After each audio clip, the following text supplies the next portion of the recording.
of Trajan Wealth, and in many cases, it's not what you make, but it's what you keep that makes the real difference. Trajan Wealth and Trajan Tax work closely together exclusively. No more guessing about whether you should do a Roth conversion, or if maxing out your 401k is really the best option. Our nationally recognized fiduciary advisors and CPA team work in tandem to make sure your tax strategy works with your investment strategy. We'll even do your tax preparation. One team, one strategy. Isn't it time for a second opinion? Call Trajan today, 801-207-9900. That's 801-207-9900. Trajan Wealth, an SEC-registered investment advisor. Additional services through Trajan Estate and Trajan Tax. Additional disclosures and accreditation at TrajanWealth.com. A warning on cryptocurrency kiosk scams from AARP Utah. Scammers are getting smarter, and Utahns are paying the price. Criminals are using cryptocurrency ATMs to commit fraud, stealing people's retirement savings and costing Utahns millions of dollars a year. Many scams start with an unexpected call,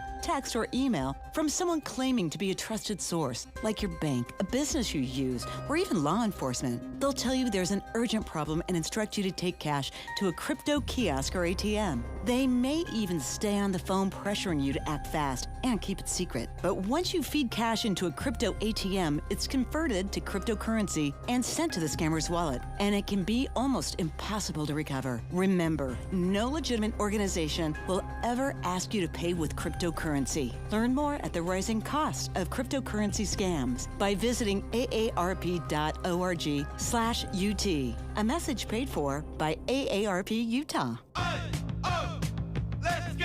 You're still grooving, still connecting, still loving, still turning up, still thriving. You still got it, but your immune system, it weakens as you age. That's where vaccines come in. They help train and strengthen your immune response to fight off respiratory illnesses like flu, pneumococcal pneumonia, RSV, or COVID-19. Ask your doctor or pharmacist which vaccines you need. Book in minutes at Vaxassist.com. Sponsored by Pfizer. Confidence is knowing you're ready to handle whatever comes your way. That's what it feels like to take on your workday with Cintas. They make sure your AEDs are up to date, your fire extinguishers are tested and inspected, your floor mats are cleaned and delivered, and your workwear looks good, feels good, and is freshly laundered with a Cintas Apparel Plus program. So are you ready to take on today? Visit Cintas.com and get ready for the workday. Traffic and weather together brought to you by UCCU. Earn 4.44% on savings at UCCU.com. Here's Cormac Bone. Well, our crash in Weber that was at the off-ramp is now cleared off the road, but we do have a new crash in Salt Lake on another off-ramp. This is northbound I-15's off-ramp at 9400 South. We've got a crash blocking the right shoulder in main flow, the left shoulder at the off-ramp, not causing delays in the area. Where we do have some delays is southbound Wasatch Boulevard as drivers approach Big Cottonwood Canyon on their day off to go hit the slopes. Are you tired of dealing with missing teeth? Are you ready to ditch the dentures? The experts at Stubbs Dental can change your life with dental implants. Get started at StubbsDental.com today. Cormac Bone in the KSL Traffic Center. KSL weather today will be breezy. Highs in the 60s. Yes, 60s. But tonight the rain will come in and continue into tomorrow morning. Right now it's 46 degrees and cloudy in Salt Lake City. I'm Andy Farnsworth from the KSL Common Spirit Health Studios. Listen online at KSLNewsRadio.com. We're Utah's news, traffic, and weather station. The all-new Inside Sources. Your inside access to the people and policies shaping Utah's future. Here are Greg Skordas and Holly Richardson on KSL News Radio. Good morning and happy President's Day. I know. We're working today. Here we Hopefully a lot of you are taking the day off and enjoying listening to the show, but we're here live in the studio. And we have a full show for you today. We're starting with some pressure from the White House as it relates to a Utah legislator and his AI transparency bill. This is Doug Fiafia's bill that we've talked about a little bit before, but the administration is saying hands off. Holly, this is a federal deal, not something the state should be dealing with. You know, it's super interesting to me because Representative Fiafia has really done a lot to talk about this bill, to talk about the protections that are being put in place. In fact, I think even on Utah Policy, I had something because he sent out a press release about this bill. So what this bill would do is it would require social media companies, at least the big social media companies, to have a plan where they have an explanation for how they're going to protect kids, and then also some whistleblower protections for employees who report safety concerns. So I'm wondering how that would fly in the face of what the feds are trying to do, and why they would say, because it seems like that's almost in line with what the federal government's doing, although the federal government is trying to give a little more leeway to these artificial intelligence companies and giving them a little more autonomy, I guess. So I think one of the issues, and it's not clear, so this is an article that was exclusive to Axios, which is a national organization, and they said that the White House had sent, it was the White House Office of Intergovernmental Affairs, but they sent a letter to the Senate Majority Leader, which is Kurt Colomore, to basically say we are categorically opposed to HB 286 and view it as an unfixable bill. And if you remember, one of the things that they've done is that even though there was some discussion when they were passing the One Big Beautiful Bill, they took out the federal government regulating AI, but then President Trump signed an executive order saying the feds would be the ones to regulate AI. Yeah, and there's a little bit of confusion because even the local authorities are saying, well, tell us what's wrong with it, and the White House hasn't provided that. But last year, President Trump did sign one of his executive orders intended to override state AI laws. He directed the Justice Department to create an AI litigation task force to identify legislation deemed incompatible with the administration's approach and then launch legal challenges. It doesn't necessarily say here whether the administration feels like this is in line with that executive order, and they're trying to enforce that. And that Utah law, I guess, is not in line with the executive order, I should say. It's not. And, I mentioned that Representative Fiafia, and we did reach out to him, but it's a holiday for the Utah legislature, so they can have a break. Look, it's a very welcome break in the middle of the legislative session, I will say that. But when he sent Utah Policy this press release, and this was the end of January, he indicated that 90% of Utah voters support the bill that he's proposing. There's bipartisan momentum for AI safety, and he has the bill has passed out of committee. It has been circled on the House floor, but it has a Senate sponsor, and that's Senator Mike McKell. Yeah, we're talking about House Bill 286, styled the Artificial Intelligence Transparency Act, which was enacted, or at least sponsored by Representative Doug Fiafia, and it requires AI companies to publish safety, like you said, and child protection plans, and include whistleblower protections for employees who report safety concerns. I think that the White House is claiming this might go a little bit too far. But we don't know for sure. We just know that they're trying to kill the bill, which is... That's a really interesting, I think, intrusion into state politics, actually, to have the federal government reach out to state lawmakers and say, we don't like your bill. And by the way, Fiafia is Republican. Right. So I understand what you're saying. They might be saying, what I don't see them saying, the federal government saying, is we're going to override your bill. We're going to do something to stop it. They're saying knock it off, really. And I don't know whether federal law will preempt state law if they're inconsistent in this particular avenue. I don't know yet, because to me, just looking at his bill, it doesn't seem to be all that inconsistent with what the federal government's trying to do anyway. Well, and right now there's no federal law that would override this, right? I mean, it is an executive order that says the federal government will take control of regulating our artificial intelligence, but we've already had multiple bills. This is not the only bill dealing with artificial intelligence. It's also not the only bill that deals with social media companies, right? Utah has been pretty proactive in saying we're going to go after these social media companies. One thing that the administration is concerned about, which I understand a little bit, is that they are afraid that states might enact their own legislation, and we will have 50 different regulatory, decisions because there are 50 different states.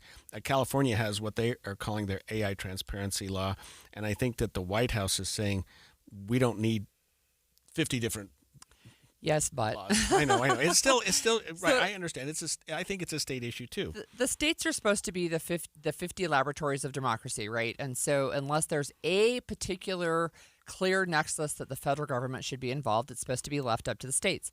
And this is one where, again, I think Utah has led on this. And one of the things that Representative Fiafia, one of the people that he's working with, is the Secure AI project, and they have a policy analyst, Andrew Doris is his name, that says it takes courage to take on big tech companies, but major risks from AI are already here, and the time to act is now. We hope Utah's legislature will show that transparency and accountability for AI harms are bipartisan concerns. And then he adds, we've learned from social media that we cannot trust tech companies to voluntarily choose to protect our families. So there's lawsuits now about addiction. There's lawsuits about children self-harm, even to the point of taking their own lives. This is one that says you need to create, you big companies, you need to create these guardrails that are going to protect our youth. And now the White House is trying to kill it. AI has become such a huge part of what we're talking about right now. I listened to a podcast this morning about data centers and the fact that they're becoming these huge sources of not only employment, but of consternation for some communities with water, power, other things. But, I mean, AI is huge. And some people are also saying, and I think it was even your husband was like, hey, it's big now, but let's be careful because it may not be, we're building all this infrastructure. It may not be all that important 5 or 10 years from now as the technology continues to develop. Well, and I'm not quoting him. No, but he may be a little slower than some people, right, to agree that AI is really on the move. But look, the other thing too is that Representative Fiafia did do a statewide survey. 90%, like I mentioned, support requiring AI developers to implement safety and security protocols, and they found that 71% of voters say they are concerned that Utah will not regulate AI enough. Yeah, and so, I mean, we'll see where this goes, but it does appear that different states are saying we're moving forward anyway. One, even Colorado, I talked about California.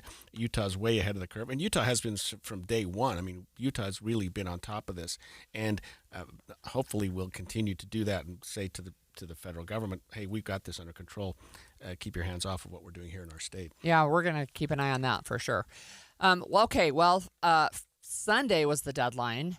5 p.m., and the chair of the Utah GOP say they have gathered not only enough signatures, but way more than they need to put the Prop 4 repeal on the ballot in November. So what's next in the process? We're going to break it down when we come back. If you've been putting off servicing your furnace because the weather's been so nice, today's your lucky day. What's up, everybody? I'm Mike Wilson with Any Hour Services, and with the upcoming cold nights in the forecast, I thought it'd be a nice gesture to have one of our surprise one-day sales. And they say procrastination doesn't pay. Normally, we charge $124 to tune up your furnace, but not today. If you call today, Monday, February 16th, and mention you heard this ad, we'll give you $105 off and tune up your furnace for only $19. You won't hear this on the radio tomorrow, so call Any Hour Services or visit anyhour.com right now to schedule. The older your furnace, the more important it is to maintain it. It's the least expensive way to extend its life and avoid unexpected breakdowns, and our technicians service all brands. Call Any Hour Services or visit anyhour.com right now to schedule. Look for the button that says Book Online and schedule your $19 furnace tune-up at anyhour.com. That's a $124 value for only $19, if you get a hold of us today.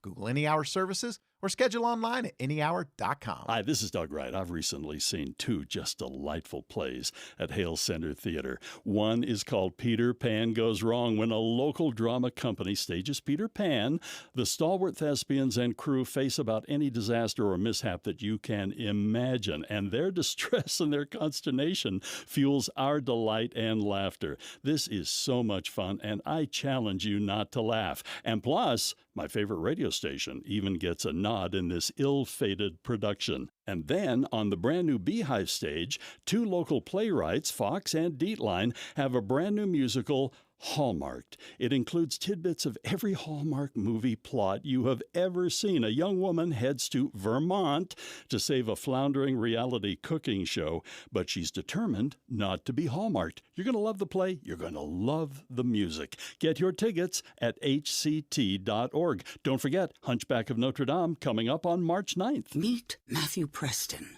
Inside his apartment, everything he holds dear is protected by Progressive's renter's insurance, like his laptop and a surprisingly valuable collection of baseball bobbleheads. Outside his apartment, his laptop is still protected, as are his bobbleheads, which he carries around with him for reasons no one knows. Renters, the limits of protection aren't just the 4 walls of your home. When you're in Progressive's Protection Zone, get a quote at Progressive.com.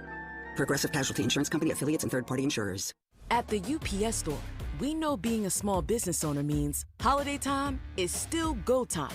Still get those orders shipped time. And still re-up on stamps and supplies time. That's why this upcoming holiday, while others close up shop, we'll be open. And happy to help you keep being unstoppable. Come into your local store today. Most locations are independently owned. Product, services, pricing, and hours of operation may vary. See Center for details. The UPS Store. Be unstoppable.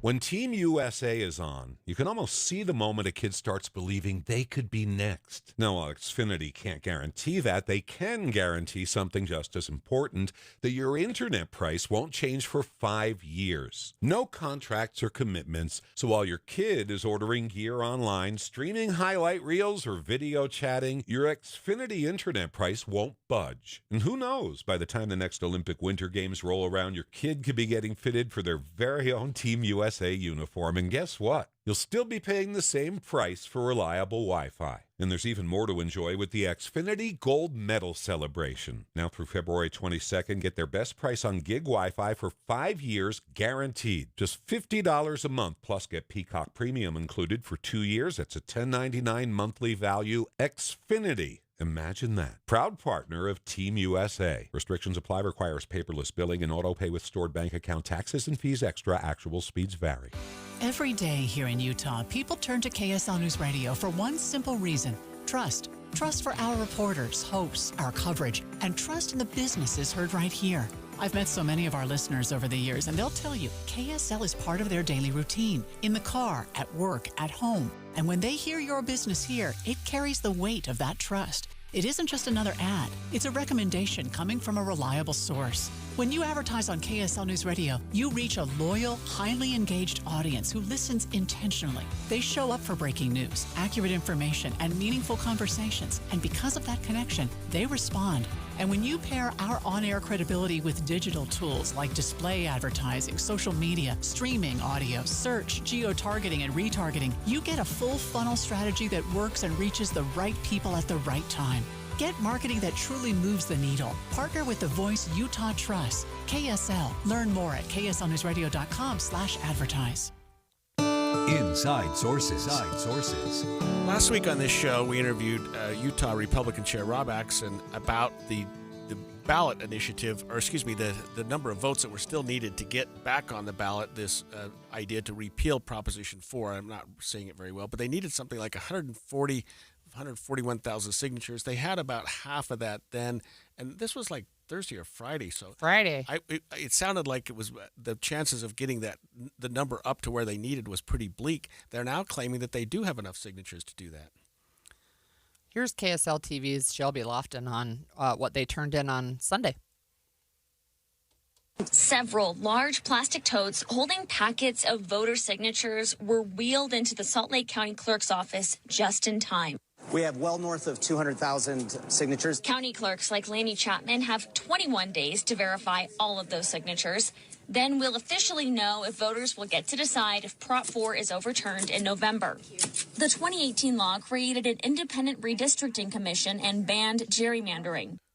What was unusual is that I had heard over the weekend that the Republican Party, or at least these Utahns for Representative Government, had gone to the Supreme Court asking for an additional period of time to get the signatures. And part of what they claimed was that they didn't have enough and they needed that extra amount of time. Well, apparently they had the time that they needed.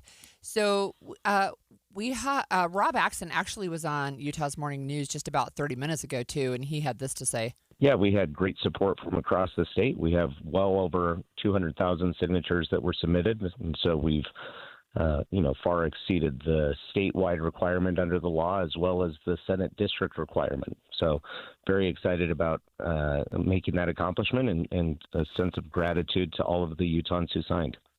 So one of the things, of course, is that those packets have been turned in, but state election officials, as we just heard, have 21 days to verify those signatures. Yeah, we do have with us this morning Taylor Morgan, partner with Morgan May Affairs and executive director of Count My Vote. Taylor, you've been keeping track of this effort. What do you think's going on, and how do you think they got these numbers up so quickly? Well, great to be with you, Greg and Holly. I think that clearly the Republican Party has been pushing very, very hard statewide to try to get the signatures they need before the deadline that was on Sunday. We've seen paid signature gathering. We've seen volunteer grassroots signature gathering. We've seen posts coming from President Trump encouraging Utahns to sign. We also had Ted Nugent up at the Capitol last week, Greg, encouraging Republicans to sign. So the Republican Party here in Utah and even nationally has been pulling out all the stops to get these signatures. Do they have enough? It is anyone's guess right now. We did hear from Rob Axson, chairman of the Utah Republican Party, earlier with Andy Farnsworth. You know, he said that they turned in over, well, let me clarify. They have had about 88,000 signatures already verified by clerks statewide. And Rob said that in total, including those signatures, the party has turned in well over 200,000. So that means the party turned in, at least according to them, around 120,000, 110,000 signatures on Sunday. We won't know if the validity rate is on track. It would have to be 70% plus. Really, the key here is the distribution across the Senate districts. Right now, they only have 4 districts. They have to get at least 26. So they have a long ways to go just in terms of the Senate district distribution. Can you break down what you mean by distribution? Yes, we're talking geographic distribution across the state. There are 2 requirements in Utah for a statewide citizens initiative to get on the ballot. Number 1, they have to get at least 140,748 valid signatures across the entire state. However, the second requirement is far more difficult. They have to meet a minimum signature requirement in at least 26 of the state's 29 Senate districts. It might be easy to gather a ton of signatures along the Wasatch Front in Davis, Weber, Salt Lake, and Utah counties, but trying to collect those signatures in Wayne, Garfield, Kane County is an entirely different matter. Okay, so is that number obviously dependent on the size of the county? In other words, in Salt Lake County, you need X, but in Wayne County, Juab County, you may need significantly less. Right. The number is 8% of the total votes cast for in the last election for the president, and that is based on that specific Senate district. So, for example, in southern Utah, we have Senate districts that will only require just over 3,000 signatures, whereas along the Wasatch Front, a lot of those districts are closer to 5,000. For example, Tooele area, we're talking just 3,000, right? But again, along the Wasatch Front, Utah County, we're talking just under 6,000. It all depends on the state Senate district. This is the challenge, getting 26 of the 29 districts. What I am watching for with these new signatures that were turned in, Greg Hawley, like you said, the clerks have 21 days from February 15th to verify these signatures. So that deadline is March 8th. Then those who signed the petition and would like to remove their names, they have 45 days from the date that their signature is posted. The last day that would be March 8th, which means that all has to be done. Removals have to be completed by April 22nd. So sometime after April 22nd, we will know if they have the signatures.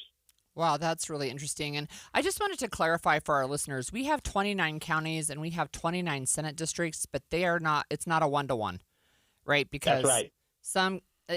That is based on population, the Senate districts, right? So some of these tiny counties will be part of a larger Senate district.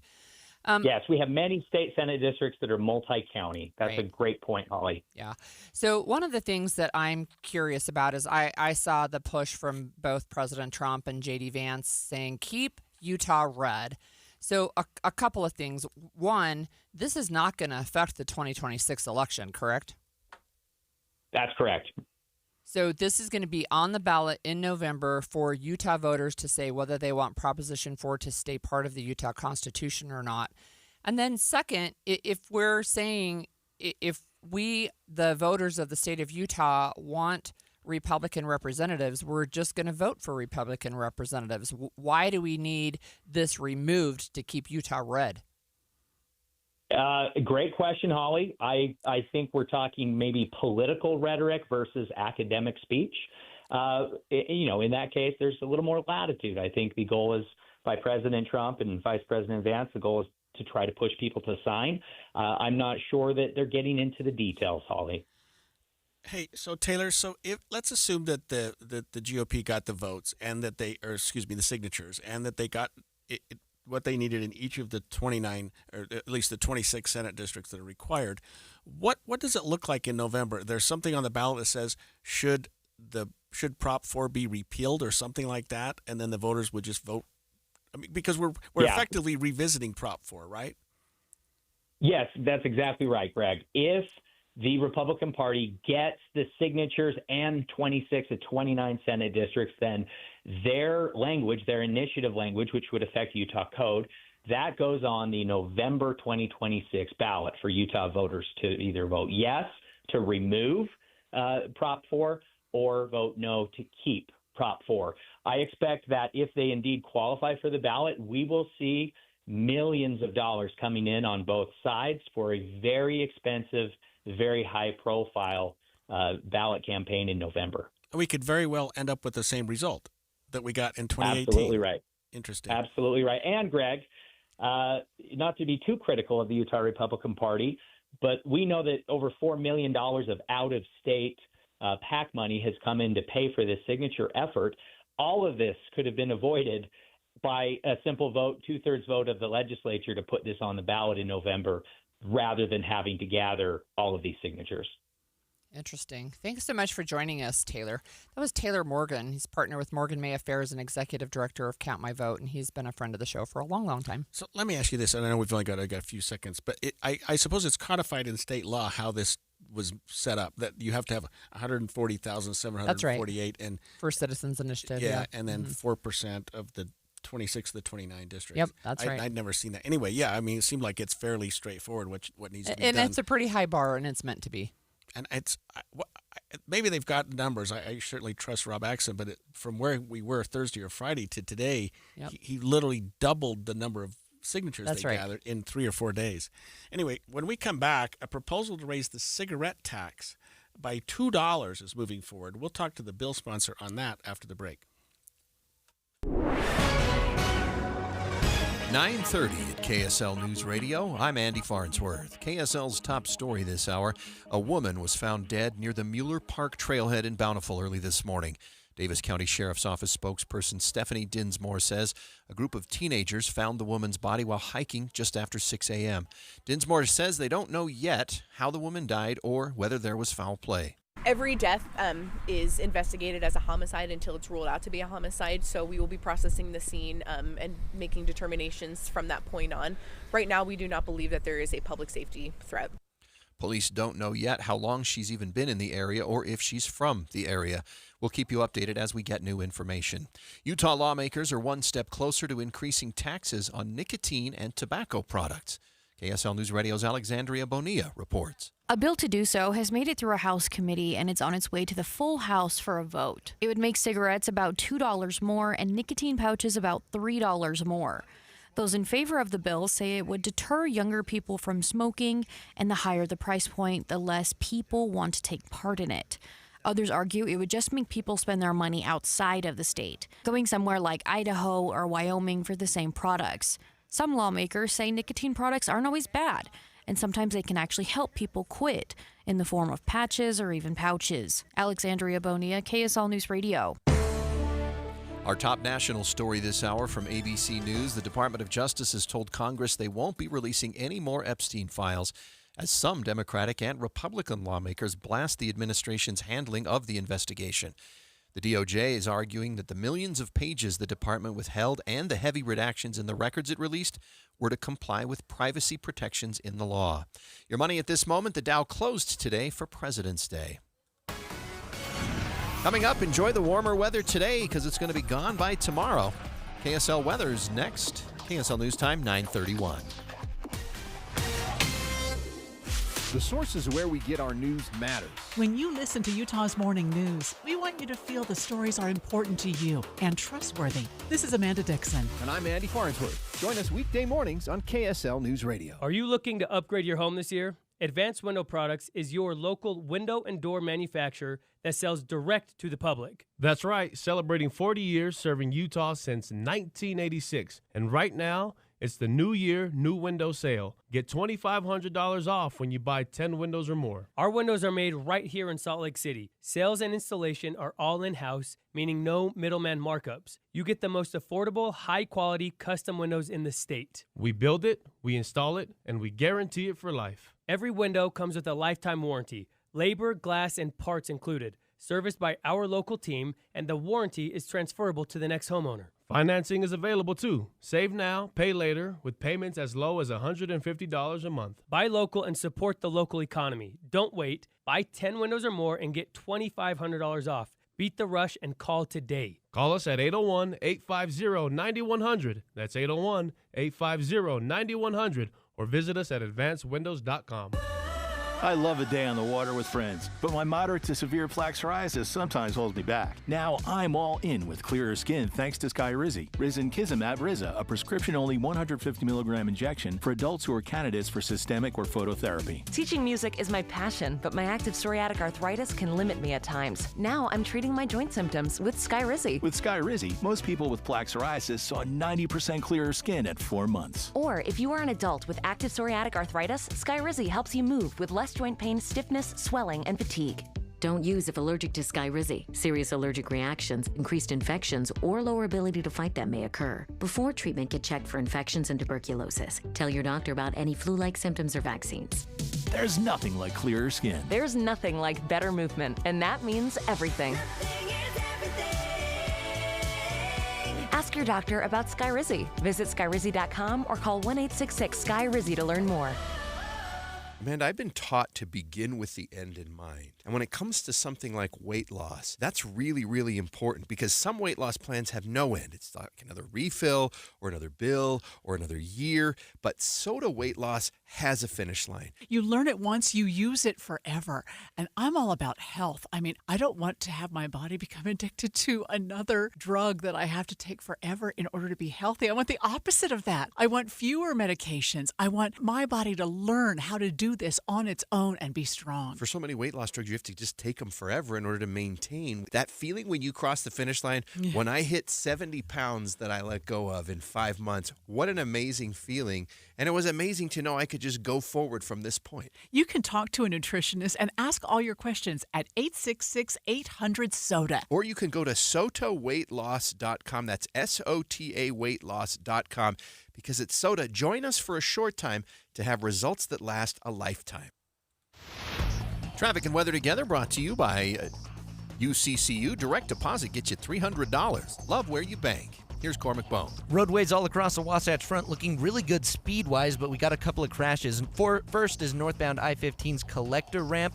We're seeing a crash in the off-ramp to 9400 south on that collector ramp. They're in the left shoulder on the off-ramp and not causing too many delays there.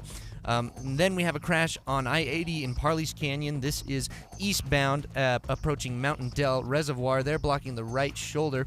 Again, no delays, but just looking for those crashes in those shoulders. Be careful as you get around them. We also have UDOT reporting a crash northbound Bangalore Highway at 104th South. Arrive in style for all of life's events, from the first suit to the first dance, preparing to serve or starting a life together. Every age, every milestone. For nearly 60 years, Mr. Mac helping you look your best for all of life's events. Cormac Bone in the KSL Traffic Center. Yeah, so weather forecast today will be breezy with highs in the 60s, but tonight the rain comes in and it continues into tomorrow morning. Snow by Wednesday. Right now, though, cloudy and 48 degrees in Salt Lake City. I'm Andy Farnsworth from the KSL Common Spirit Health Studios. Listen online at kslnewsradio.com. We're Utah's news, traffic, and weather station. Eye on the Hill 2026. Special coverage on Inside Sources. Well, a bill sponsored by Representative Tyler Clancy would increase the taxes on nicotine products in Utah by about $2 per pack of cigarettes and about $3 for nicotine products themselves. This is House Bill 337, styled nicotine product tax amendments. And Holly, it's been interesting because it hasn't exactly gone through with 100% favorability. There are some groups that are concerned about it, maybe understandably so, but I was wondering how and what the pushback would be.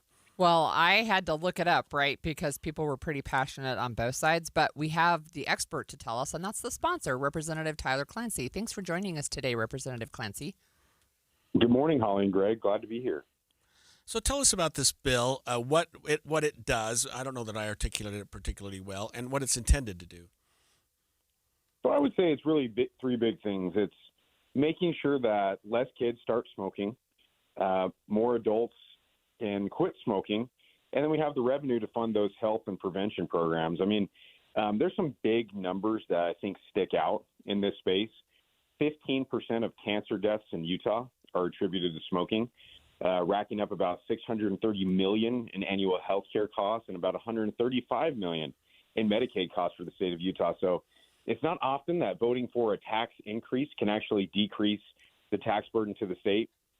But this is an opportunity where I think we really need to catch up to other states and make sure that we are addressing this public health crisis. So would this, I mean, and I think about things that we have done historically with alcohol in Utah, push people to maybe go over the state line somewhere in order to avoid paying these additional prices? I think certainly if you had an super, untenable number there, that would make sense. I think certainly some people go to Wyoming, but if you think about me, if I'm on my way to work and I'm going to go buy a pack of cigarettes in Provo, I'm not going to drive to Wyoming on my way to work to save $2. Right. And so, and that's the thing too. Even big tobacco companies have actually said that their number one concern when it comes to people quitting smoking is tax increases. And so it's a tried and true method, I think, in terms of what you're seeing there from the public health side. And then as well, just trying to find the right number that makes sense for Utah. Right now we're behind the pack. We're 28 out of 50 states. And I think a lot of Utahns would like to see that number move up. Representative Clancy, how does this bill impact vaping? Because I know that's a problem that's increased among our young people.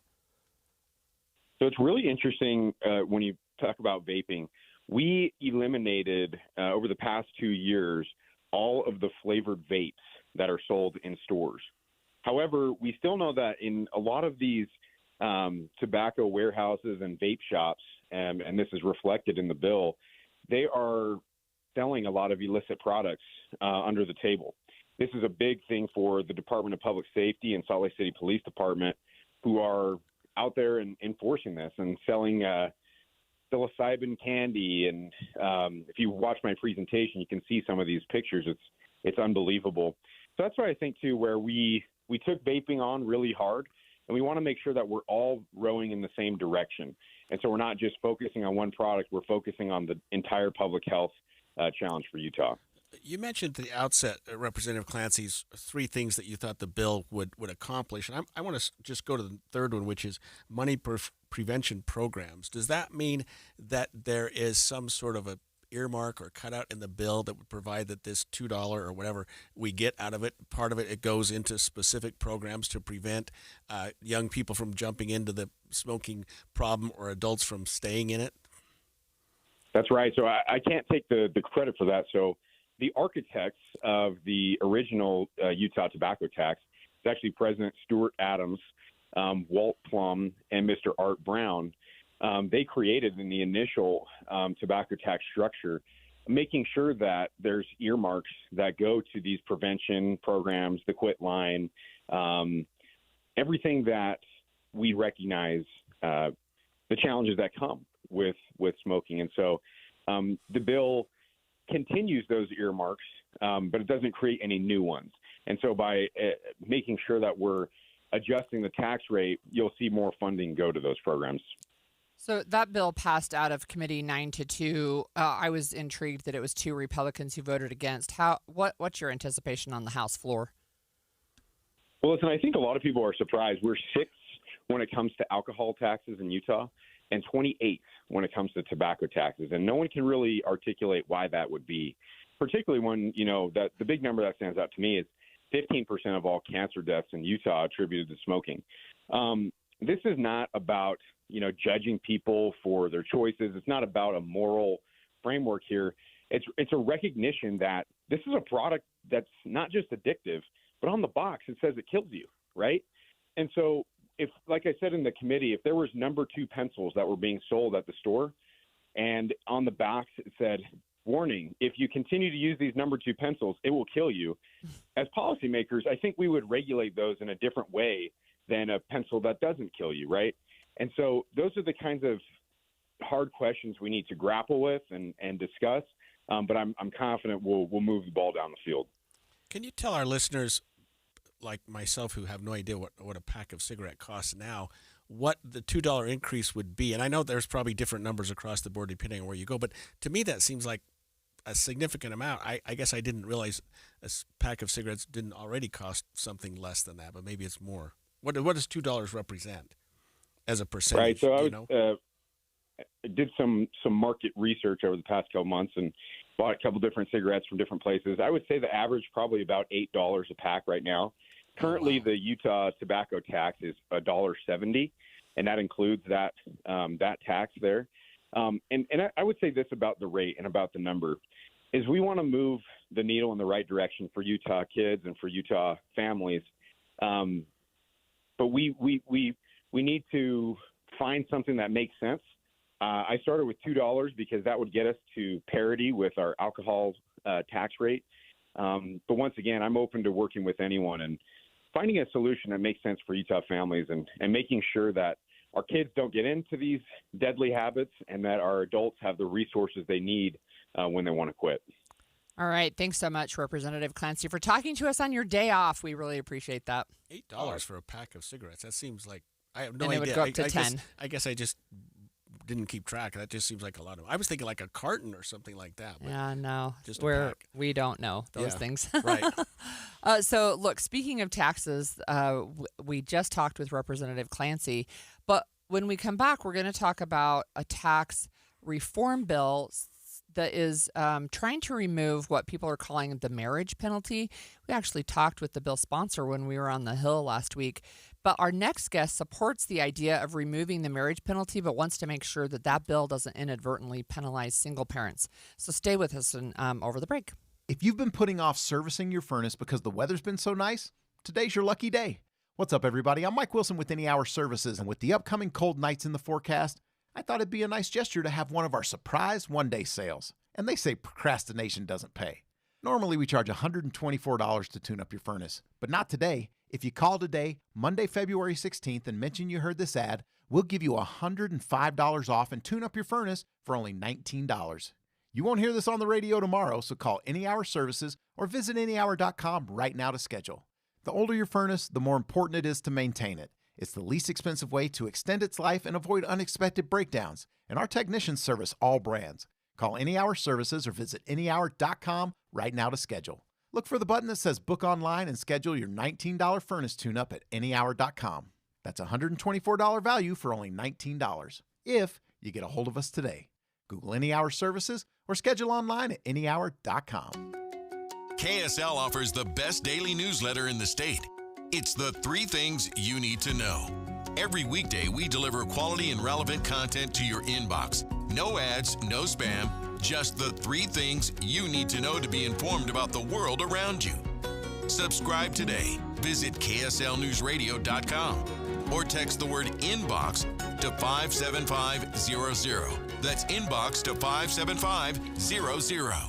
Higher taxes, soaring inflation, record low interest rates, and the skyrocketing cost of healthcare. The list goes on. Retiring successfully today is a lot more complicated than ever before. Learn how you can tackle the biggest challenges that you'll face in retirement today. Don't miss a special edition of Retirement Solutions Radio. It's this Saturday afternoon at 3 o'clock, right here on KSL, News Radio 1027. Right now, save $16 on a pair of Rain-X Rugged XL wiper blades, plus get 2 times O rewards points only at O'Reilly Auto Parts. O'Reilly Auto Parts. This message comes from Viking, committed to exploring the world in comfort. Journey through the heart of Europe on an elegant Viking longship with thoughtful service, destination-focused dining, and cultural enrichment on board and on shore. With small ships that bring travelers closer to the destination, there's more time to explore. And every Viking voyage is all-inclusive, with no children and no casinos. Discover more at Viking.com. You still got it, but your immune system weakens as you age, making it harder to fight flu, pneumococcal pneumonia, RSV, and COVID-19. Ask your doctor or pharmacist which vaccines you need. Sponsored by Pfizer. The KSL News Radio Movie Show comes to My Hearing Centers Friday from 10 to 1. But first, discover what My Hearing Centers can do for you. My Hearing Centers uses advanced technology to diagnose and treat hearing loss. These comprehensive evaluations determine the best treatment options. Then enjoy lifetime support with regular check-ins, cleaning, and maintenance. Call My Hearing Centers at 801-701-1629. 801-701-1629 for more details. My Hearing Centers has offices from Ogden to St. George. You can't escape a traffic jam. Know what else you can't escape? Seasonal allergies. And you might think you can avoid that coffee stain until... Oh, really? You can't escape a lot of things in life, but you can escape prediabetes. Prediabetes captures 1 in 3 adults. There are usually no signs of prediabetes. In fact, most people don't even know they have it. But with early diagnosis, you can change the outcome and prevent or delay type 2 diabetes. Take action by taking the 1-minute risk test at doihaveprediabetes.org. You might not be able to escape having this song stuck in your head, but you can escape prediabetes. Go to doihaveprediabetes.org today. Brought to you by the Ad Council and the Centers for Disease Control and Prevention. Every 2 minutes, an American is sexually assaulted. The majority of victims know their attacker. It could be your friend, your neighbor, or someone you met at a party. If you said no, it's rape, and it's a crime. This is Christina Ricci with RAIN. Call the National Sexual Assault Hotline today at 1-800-656-HOPE or visit RAIN.org. That's RAINN.org. Brought to you by RAIN and this station. The new Inside Sources. Well, the Utah legislature is talking about tax reform that would remove the so-called marriage penalty. Last week we were up on the Hill. We spoke with the bill sponsor, Melissa Garf Ballard, about this. I didn't realize this, but there's actually you get taxed at a greater rate in certain circumstances because you're married, and she wanted to do something to do away with that. We're talking to her. We did talk to her about her House Bill 210, and here's what she had to say. In talking about families and supporting that, HB 210 is marriage tax penalties. We, right now, in our Utah Code, have a lot of penalties if you get married.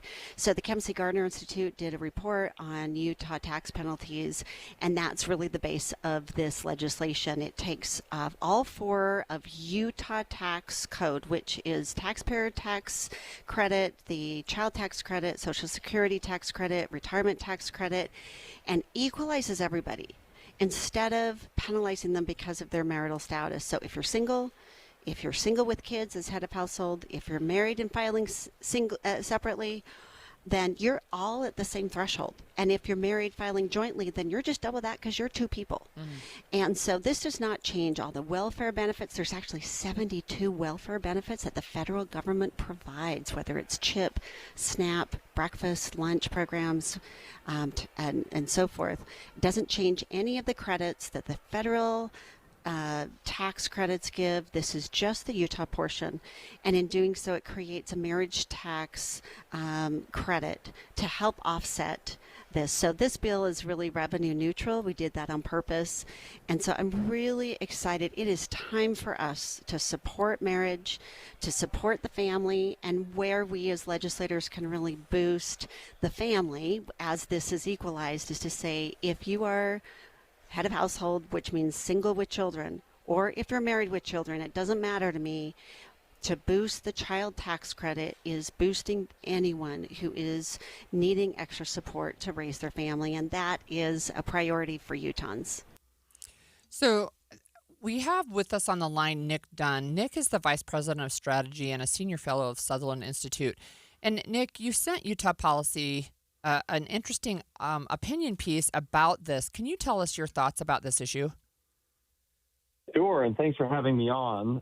The core of this is that I think what I wrote in the Utah Policy opinion piece is basically that HB 210 from Representative Ballard is correct in that we should eliminate marriage penalties from Utah's tax code in the 4 credits that she mentions in her bill and mentioned just now in the audio that you played. It is a noble policy objective and correct in my view to make sure that public policy in our state, and in this instance the tax code, never discourages or penalizes marriage. And so, broadly speaking, that's a sound principle, and it's worthy of pursuit by the legislature. The other kind of element of that is how you get there. And that's where I think HB 210 would still benefit from some refinement before ultimately passing, is that the way you get there in this bill is essentially by lowering the dollar threshold at which these various credits start to phase out, as the representative said, to make them on par with married joint filers.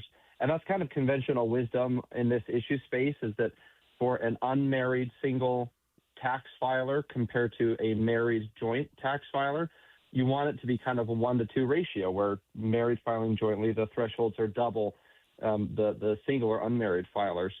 The challenge is, again, how you get there, because HB 210, by lowering the income phase-out thresholds for individual filers in these 4 tax credits, it essentially would lead effectively to a tax increase in some form to some primarily single-parent households. So, for example, a single mother who would file her taxes as a head of household filer currently under Utah law, and if she's receiving the child tax credit, she can earn up to $43,000 a year before her credit would start to phase out. HB 210, as currently written, would lower that threshold to $27,000, again, to try and make it half of what the married filing jointly amount would be. But that effectively increases her taxes because the credit is eliminated or starts to phase out earlier. So the core principle to me would be, yes, we should eliminate marriage penalties in our tax code, but we should find a way to do it that wouldn't lead to an effective tax increase, even if modest, for single-parent households. So what does that look like to you, Nick?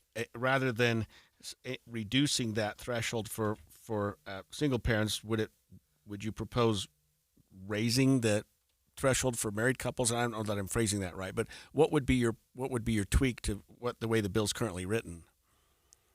I think that is the right way to phrase it, and that's kind of the other end, is that in simple terms, the problem with marriage penalties in these tax credits is either that the head of household or single filing status is a little bit too generous, or the married filing jointly threshold is a little bit too stingy, essentially. So if we want to get to that true parity where there's the 1-to-2 ratio for single or married, you either bring down the individual tax credit thresholds or you raise the married tax credit thresholds. Now, the challenge with the latter is that does cost money to taxpayers. So maybe in an ideal world, you would do this during a really good tax revenue year for the state. So you could equalize or eliminate marriage penalties by raising the thresholds for the married filers, and that would create that parity without having to raise taxes or find revenue because you have a good tax revenue year. Now, barring that, there's some other things you could do where you could consider splitting the difference, where you lower the individual thresholds a little bit and raise the married thresholds a little bit. And then also, and this is something that I wrote in the Utah Policy opinion piece, is in addition to considering raising the married filer threshold, you could also amend the bill's proposed marriage tax credit, which gives about $158 as a marriage bonus for couples who marry and file jointly. You could repurpose that and retarget it to help offset the impact to the unmarried households, either creating like a dependent care tax credit or weaving that into the child tax credit. And also, there is the separate conversation about HB 290, which is a child tax credit expansion bill that you could leverage that in some form. If the state wants to spend dollars on expanding the child tax credit, you could refine that to essentially target the households that would see a little bit of a tax increase under HB 210 to try and essentially close the gap. So there's a few different kind of technical ways you could try and minimize the impact to these single-parent households. Nick, I've got a question. Do you think with all of Utah's focus on family, is this actually some way to punish people for not being in a married relationship? No, I don't perceive it that way at all. So I've been fortunate to work very closely with Representative Ballard on this issue, and the issue of marriage penalties has come up in various national conversations that we at Sutherland Institute are part of, usually more so in the welfare system. But I view this as not intended. I haven't heard anything or seen anything in the discussion or the substance around the bill that is trying to quote unquote punish single parent households. I think the way to view it would be, we want to make sure that in our tax code, we never have an instance where an unmarried couple is considering marriage and for whatever reason feels disincentivized or discouraged because of the tax code or in other areas because of the social welfare system in doing that. And like I said, that's the correct policy objective. I think the tweak of how you get there is important. My view is that the reason this particular bill accomplishes that by lowering the thresholds for the unmarried filers is just because, and the representative said it in the audio you played, the desire to make it budget neutral or revenue neutral, because it is a really tight budget year for the state. And so the math works out to accomplish that, but the impact to those single-parent households, even if it's modest, is something that would be better to avoid and find a different way. Nick, last question. We've got less than a minute, but have your dealings and workings with Representative Ballard resulted in anything? That is to say, is she or the legislature willing to review and look at some changes to this proposed legislation as a result of your comments and your input? My view is yes. Two reasons for that. Number one, an earlier version of the bill also contemplated eliminating the state's earned income tax credit. And we worked with a sponsor, and she was gracious and responsive and took that out of the latest substitute. And then secondly, when this was heard in committee recently and when it passed out of committee, I shared these views as well in committee testimony. And the committee discussion was essentially said, hey, let's move this forward, but let's find a way to amend or refine this so that we eliminate or minimize the impact to single-parent households. So I think there's a lot of openness from the legislature to do that. Thanks, Nick. That was Nick Dunn with the Sutherland Institute. And when we come back, a new study from Stanford may have found a fix for the nation's fertility crisis. Let parents work from home at least one day a week. Would more job flexibility help you? Let us know at 57500. We'll be right back. KSL FM Midvale. KSL Salt Lake City. From the KSL Common Spirit Health Studios, this is KSL News Radio. Utah's news, traffic, and weather station. 10 o'clock at KSL News Radio. I'm Andy Farnsworth. KSL's top story this hour. Utah Republican Party leaders say they collected enough signatures to put an initiative on the November ballot that will ask voters if they want to repeal Proposition 4, which created a redistricting commission. Here's Chris Null, who was a volunteer signature gatherer and Republican candidate for Salt Lake County Council. We need to go back to the constitutional method of drawing maps where the legislature draws the maps, and they're accountable. The legislature is accountable to the voters. County clerks will have 3 weeks to verify the more than 200,000 signatures to see if the initiative meets the voter threshold to get on the ballot. Our top national story this hour from ABC News. Investigators are looking at several new leads in the search for Nancy Guthrie, including DNA evidence from a glove found about 2 miles from the Guthrie home. ABC's Allison Kosick has the latest. The search for Guthrie is now in its 3rd week. Sources say investigators are leaning away from members of the Guthrie family as suspects. They're also leaning away from 2 men detained after traffic stops. One last week in Rio Rico, Arizona, and another Friday night about 2 miles from Nancy Guthrie's home. That person's house was searched and a gray SUV was towed. The glove getting the most attention by investigators was approximately one of 16 different gloves found in the search. Your money at this moment, the market's closed for President's Day, but the Dow futures are trending in the positive. Coming up, a storm blowing in tonight. KSL weather and traffic is next. KSL News Time, 10:02.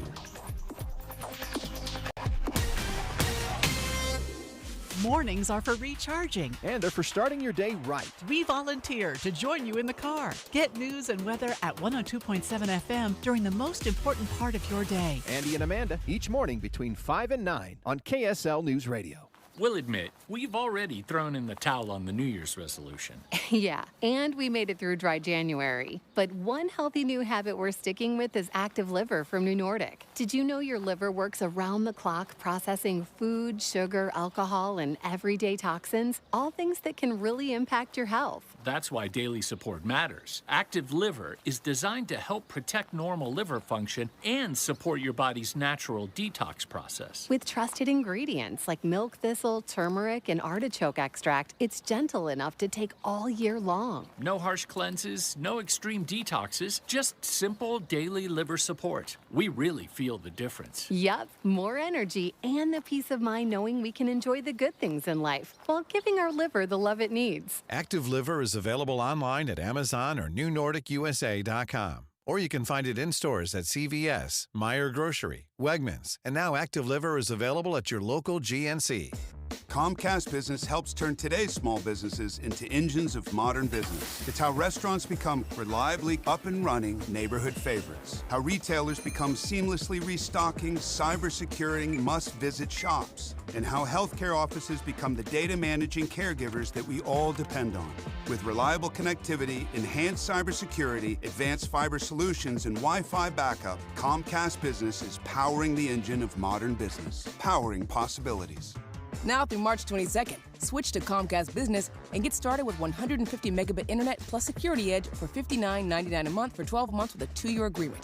Or ask how to lock in your rate for 5 years on a qualifying internet bundle and get a $500 prepaid card when you add 2 lines of mobile. For a limited time only. Call today. Restrictions apply. New customers only. Requires paperless billing and automatic payments with bank account. Equipment, taxes, and other fees extra. After promo, regular rates apply. What's better than a credit card with low interest? How about one with no interest? For a limited time, when you open a new America First Visa credit card, you'll enjoy 0% APR for the first 6 months. Transfer your balances from higher rate cards to your new America First card to consolidate debt and potentially save yourself a lot of money. That's 0 interest for 6 months. Interested? Then hurry to americafirst.com to apply today. Introductory variable annual percentage rate is subject to membership, eligibility, terms, creditworthiness, change, and conditions. Other limits and requirements may apply. Federally insured by NCUA. Equal opportunity lender.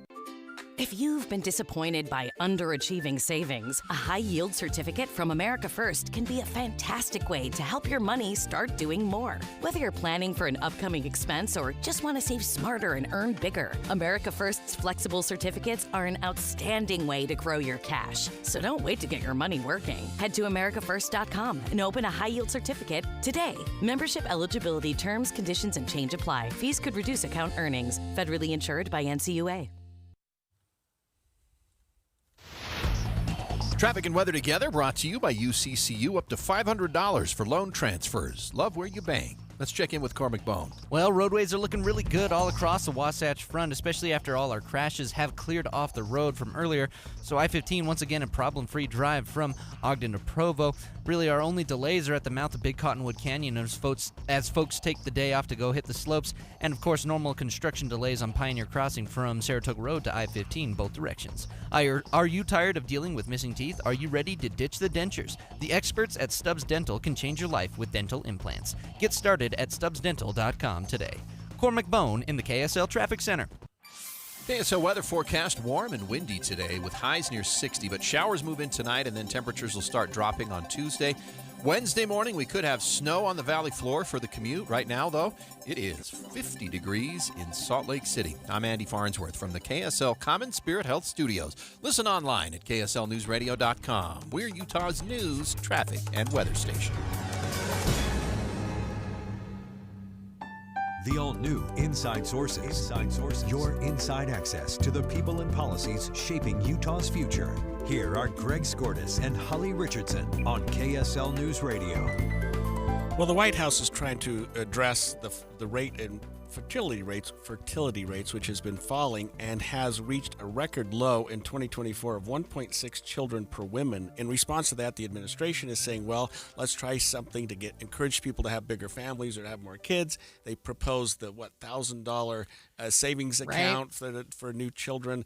I heard something like a motherhood medal for moms that have at least 6 kids, but there might be a simpler way to get people to have more children. It's really an interesting study. It was just released by Stanford, and what they found they looked from 2023 to early 2025, and the one policy that they found actually made a 0.5% difference in the number of children per family, which puts you up at 2.1%, which is replacement level. What they found was they needed one or both parents to work from home at least one day a week.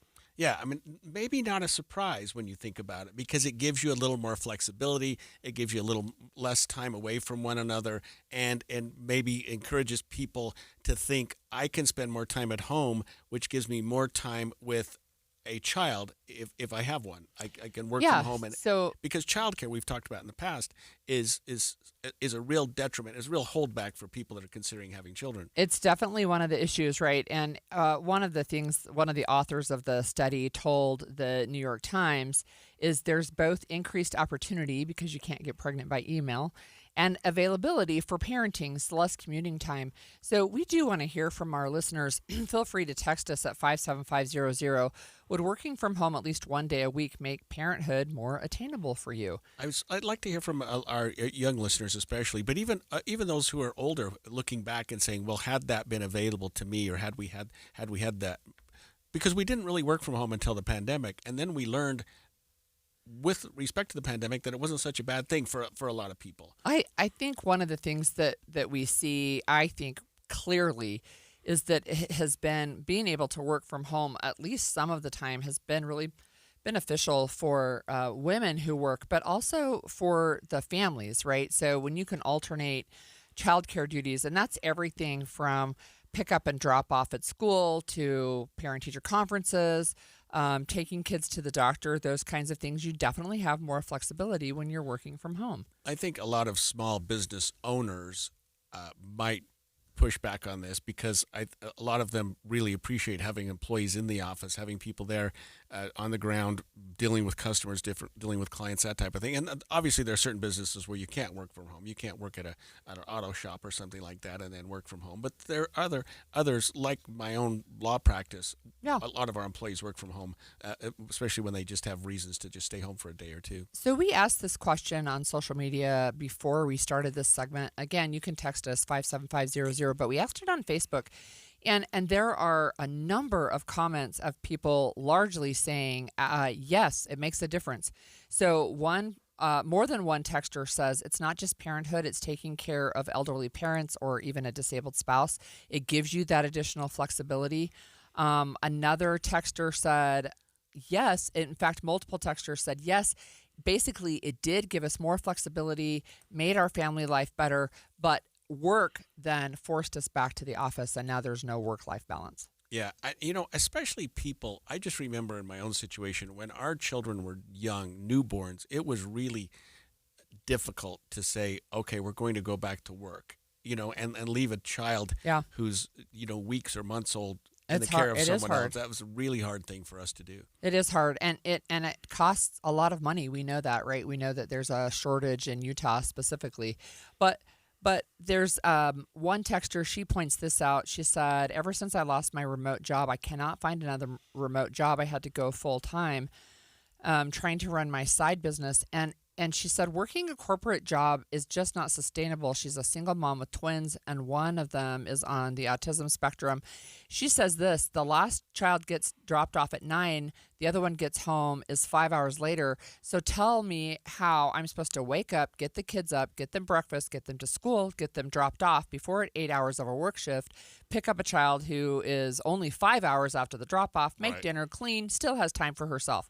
She says, I already have to be up by 4 just to get to the gym before they wake up at 6. So that's, she basically, on a good day, she could work 5 hours. Right. That's what she's saying. And that's untenable to most employers. Right. So how else are you going to do that? I think work from home has worked out well, and I think it would solve this problem.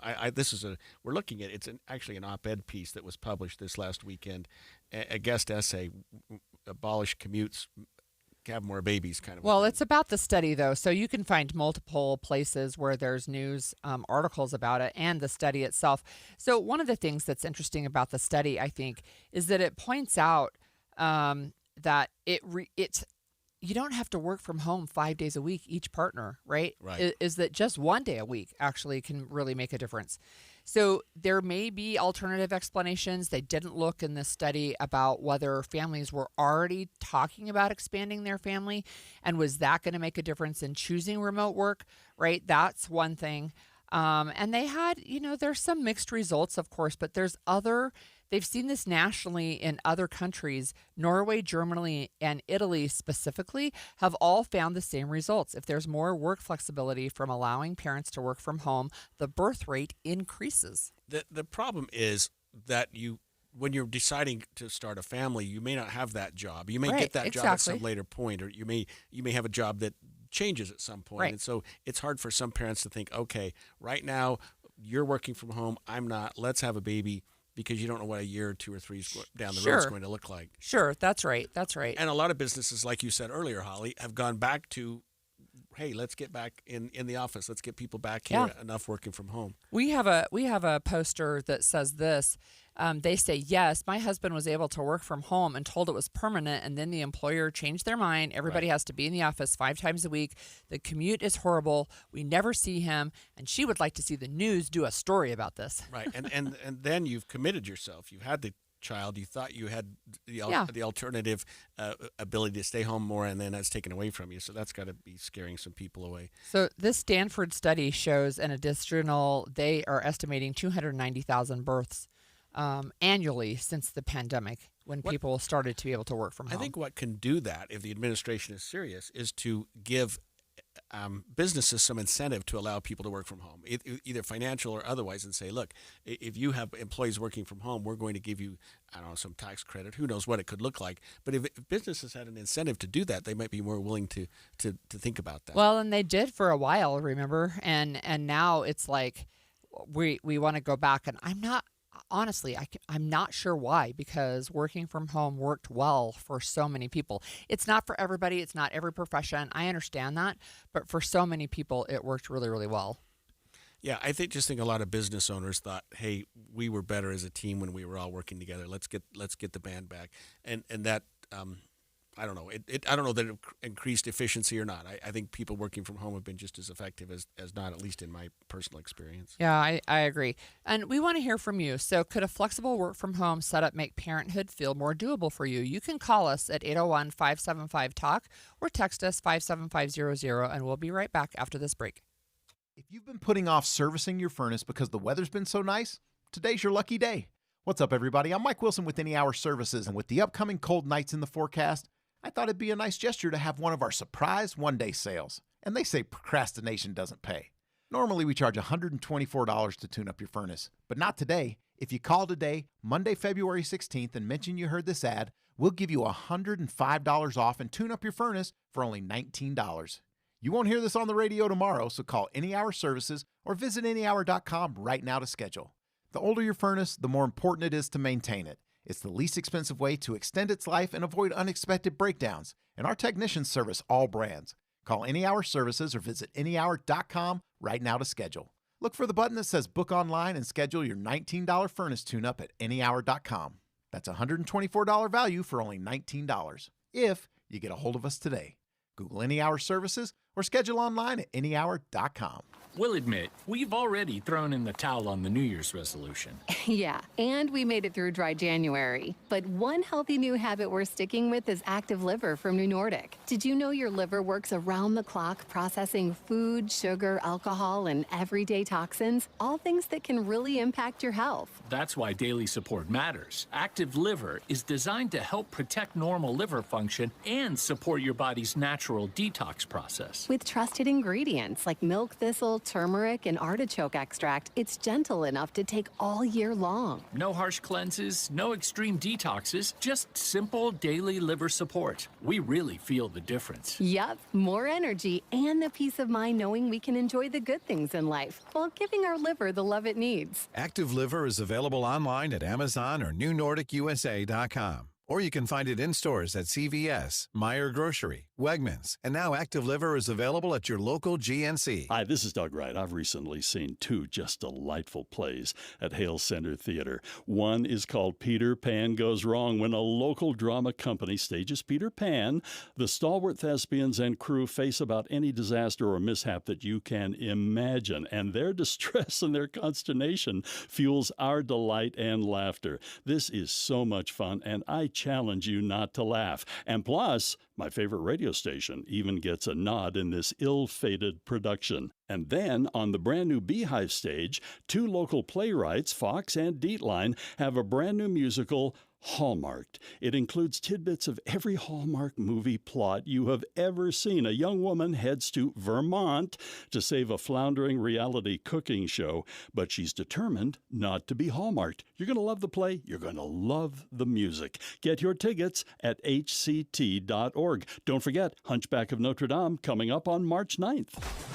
Be advised, this is your opportunity to save up to 40 to 80% on a hot tub or swim spa. This weekend only, Friday through Sunday, Mountain America Expo Center, Sandy. Be advised, this is your opportunity to save up to 40 to 80% on a hot tub or swim spa. This weekend only, Friday through Sunday, Mountain America Expo Center, Sandy. 18-month interest-free financing. Our factories have demanded we sell 1,000 hot tubs and swim spas this weekend. Mountain America Expo Center, Sandy. Huge factory incentives, factory rebates. This weekend only, Mountain America Expo Center, Sandy. We can remove your old hot tub. Free delivery of your new hot tub. Deep, deep discounts. Mountain America Expo Center, Sandy. Free delivery of your new hot tub. Just relax and enjoy. Mountain America Expo Center, Sandy. Friday, 2 p.m. to 8 p.m. Saturday, 10 a.m. to 8 p.m. Sunday, 10 a.m. to 6 p.m. Free admission, free parking, free delivery. Mountain America Expo Center, Sandy. Call 833-SPA-SALE or visit hottubandSwimSpaSale.com. Hi, I'm Ryan Blaney, a third-generation race car driver, and we dedicate a lot of our time to going as fast as possible. My grandpa Lou is the reason why my dad and I started racing, and I'm really proud to follow in his tracks. But when my grandpa was diagnosed with Alzheimer's, it was a very unexpected bump in the road for us. I've learned a lot on this journey with my grandpa Lou, and the memories of my grandpa will always be with me. It's important to notice if older family members are acting differently, experiencing problems with their memory, or having trouble with routine tasks. Talking about Alzheimer's can be really tough, but if you notice something, have a conversation with your loved one. Encourage them to see a doctor or offer to go with them. Early detection of Alzheimer's can give your family time to explore support services, make a plan for the future, and access available treatments. The Alzheimer's Association provides care, support, and research to help you take control of the situation with your family and manage the disease together. If you or your family are noticing changes, it could be Alzheimer's. Talk about seeing a doctor together. Visit alz.org/time to talk. A message from the Alzheimer's Association and the Ad Council. Inside Sources. Well, a new study from Stanford may have found a fix for our nation's fertility crisis, and that is allowing parents to work from home at least one day a week. The administration has been concerned, Holly, about the fact that the fertility rate in our country has dropped to an all-time low of 1.6 children per woman, and the administration is saying that's not sustainable. We need to get that number up. What can we do about it? Well, apparently this is one thing, right, that people can do, and that is allow work flexibility, allowing people to work from home. So we're taking your live calls right now. Would more job flexibility make parenthood more attainable for you? Call us at 801-575-TALK or text us at 57500. So I think part of the conversation, right, is there something also that can be done with affordability, right, so that both parents don't need to work? I would say when we were raising our kids, I did have some side things that I did, but it never pulled in very much money. It was mostly so I could get out of the house every once in a while. But I did stay home, and we were able to manage on one income, and it just seems so hard to do that today. Yeah, we were both professionals. We were both attorneys, both had careers, and so it was like, man, who's going to give theirs up and for how long? And so luckily we had employers who had some flexibility in terms of parental leave, but it wasn't a lot. And then, of course, you got to go back to work and finding daycare for a toddler Right. Was a scary thing. So we've talked about some of the legislation that Utah is putting forward on Utah's Capitol Hill around extending maternity leave specifically to new mothers, including postpartum leave for state employees. We've also talked about the Take Your Baby to Work, right? That's not exactly the name of the bill, but allowing state employees to bring newborns to work. That's also something. But we had a number of texters, too, that let us know. One texter said it may be anecdotal, but they got 4 new grandchildren from the stay-at-home work during the COVID era. Yeah. Proof is in the pudding. Yeah, I'm looking at some Facebook comments, too. One, yes, I'm living it right now. Hybrid 1 day a week is in person. I really came to appreciate it, especially going through elementary grades, and hope I can work at home at least through the start of high school. Yeah. We have a texter also that says that their job's remote except for 1 day a week, and this has really helped me in caring for an elderly parent. Other side. Yeah, another Facebook. I was doing this for the government. It was great. I miss being home when my kids get home from school. Take my break to run to the school for emergencies. Now it's much more sick time taken. Yeah, and that's one of the issues, right? And so even while we've been doing the show, you know that I have a daughter in 6th grade, and she called me one day, like 4 times during the show, and I finally could call back. She wasn't feeling well. There was my husband was at work in person, and so we had to get a sibling to go pick her up. We were able to manage it, but still, I mean, it took a little bit of doing. Yeah, it must be a lot tougher when you have a child who has special needs. One of our listeners said we have a disabled adult son. There are not many jobs that pay well and work around a schedule that would fit him during an day program. Yeah, I agree with that, and we have that as well. But sometimes it's just the medical appointments too, right? Trying to get to and from. And my son, who's in a wheelchair, he's an adult. He told me that he has a dentist appointment, I think, next week. I can't drive him. Somebody else is either going to have to drive him or have to use his power wheelchair to get there, and hope that the sidewalks aren't bad because it's right after that snowstorm. And you said it earlier, it comes down a lot to affordability and what parents can afford. And people right now thinking, we just can't afford to have a child, especially if we want to buy a house. They're almost incompatible. Unfortunately, if we're going to have a child and put the child in daycare, it's going to cut back our income. It's going to increase our expenses. It's going to make it much more difficult, maybe impossible to buy a house. Is there a way to go around this? And like we're talking about, working from home seems to solve a lot of that. It does. And, we said already at the outset, not everybody can work from home and not everybody wants to work from home. And this is from one of our Facebook posters. They said they hated working from home. And then she said, I felt like I never got away. I went downstairs to my office for 8 hours, came upstairs after work, cooked dinner for my kids, went to bed, woke up, and did it all over again. I felt like I never left my house because I didn't.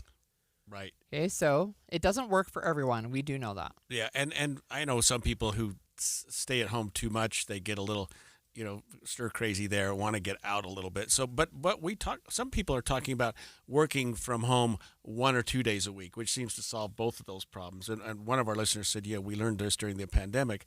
And then a lot of our employers didn't seem to care, and when we got over that, they took it all away. So we talked about that as well, that, hey, it did work during the pandemic, but it was because of the pandemic.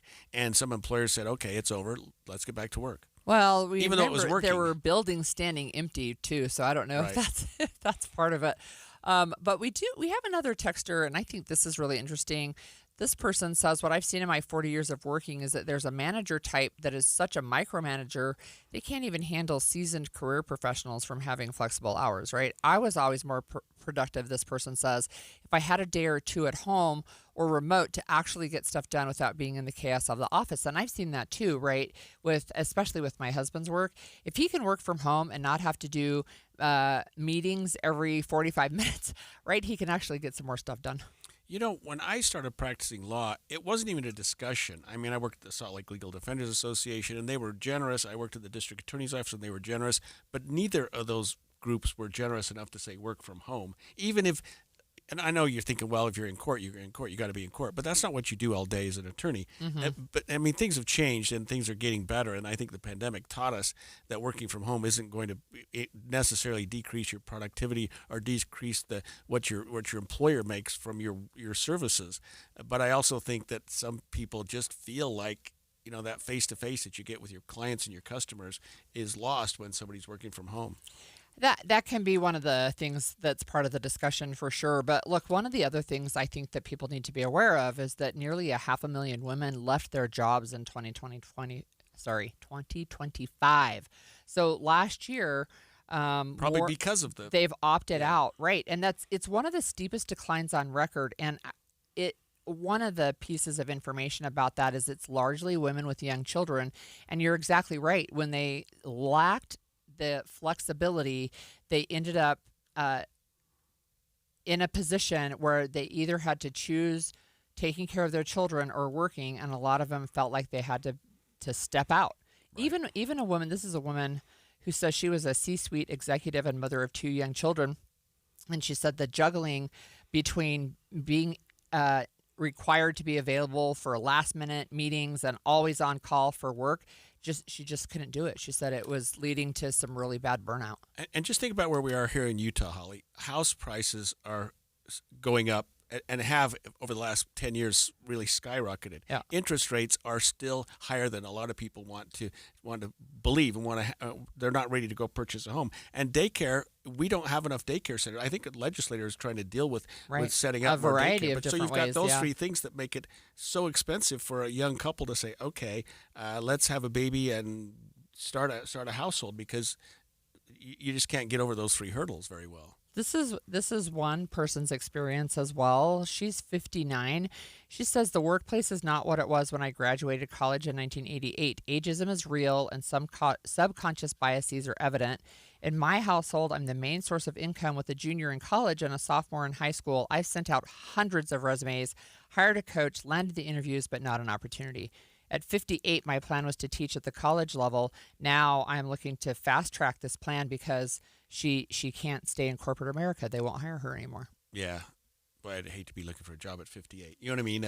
That'd be tough because you're competing with younger people who most employers figure they can pay less too, Well, thanks, since I got this job at age 60. Yeah, well, good for you. You did great. Well, and it was kind of a dream job too. Yeah, exactly. But again, my family is raised largely, right? So we've talked about that too. We also know that women of color have a higher unemployment rate than other groups of women. This is a long-term trend. But when we started to see the recovery, it didn't really happen with women of color. Yeah. So this is an interesting pivot we're going to have after the break, but young people seem to have had enough with their phones ruling their lives. Now, I don't know that I believe that, but there's been a new trend going on among analog among young adults, and I'll have to sort of get this figured out here in a minute, who want to break with their phone addiction. We'll talk through what they're doing to get off their phone when we come back. 10:30 at KSL News Radio. I'm Andy Farnsworth. KSL's top story this hour. We're working to gather more details about what happened to a woman who was found dead on a hiking trail in Bountiful. As part of the investigation, we'll be trying to get video surveillance, interviewing other witnesses if there are any. That's Davis County Sheriff's Office spokesperson Stephanie Dinsmore. She says a group of teens hiking near the Mueller Park trailhead found the woman's body just after 6 this morning. Dinsmore says they don't know yet if the woman's death was an accident or if foul play was involved. They're also working to figure out who she is and how long her body was there. We'll keep you updated as we get more information.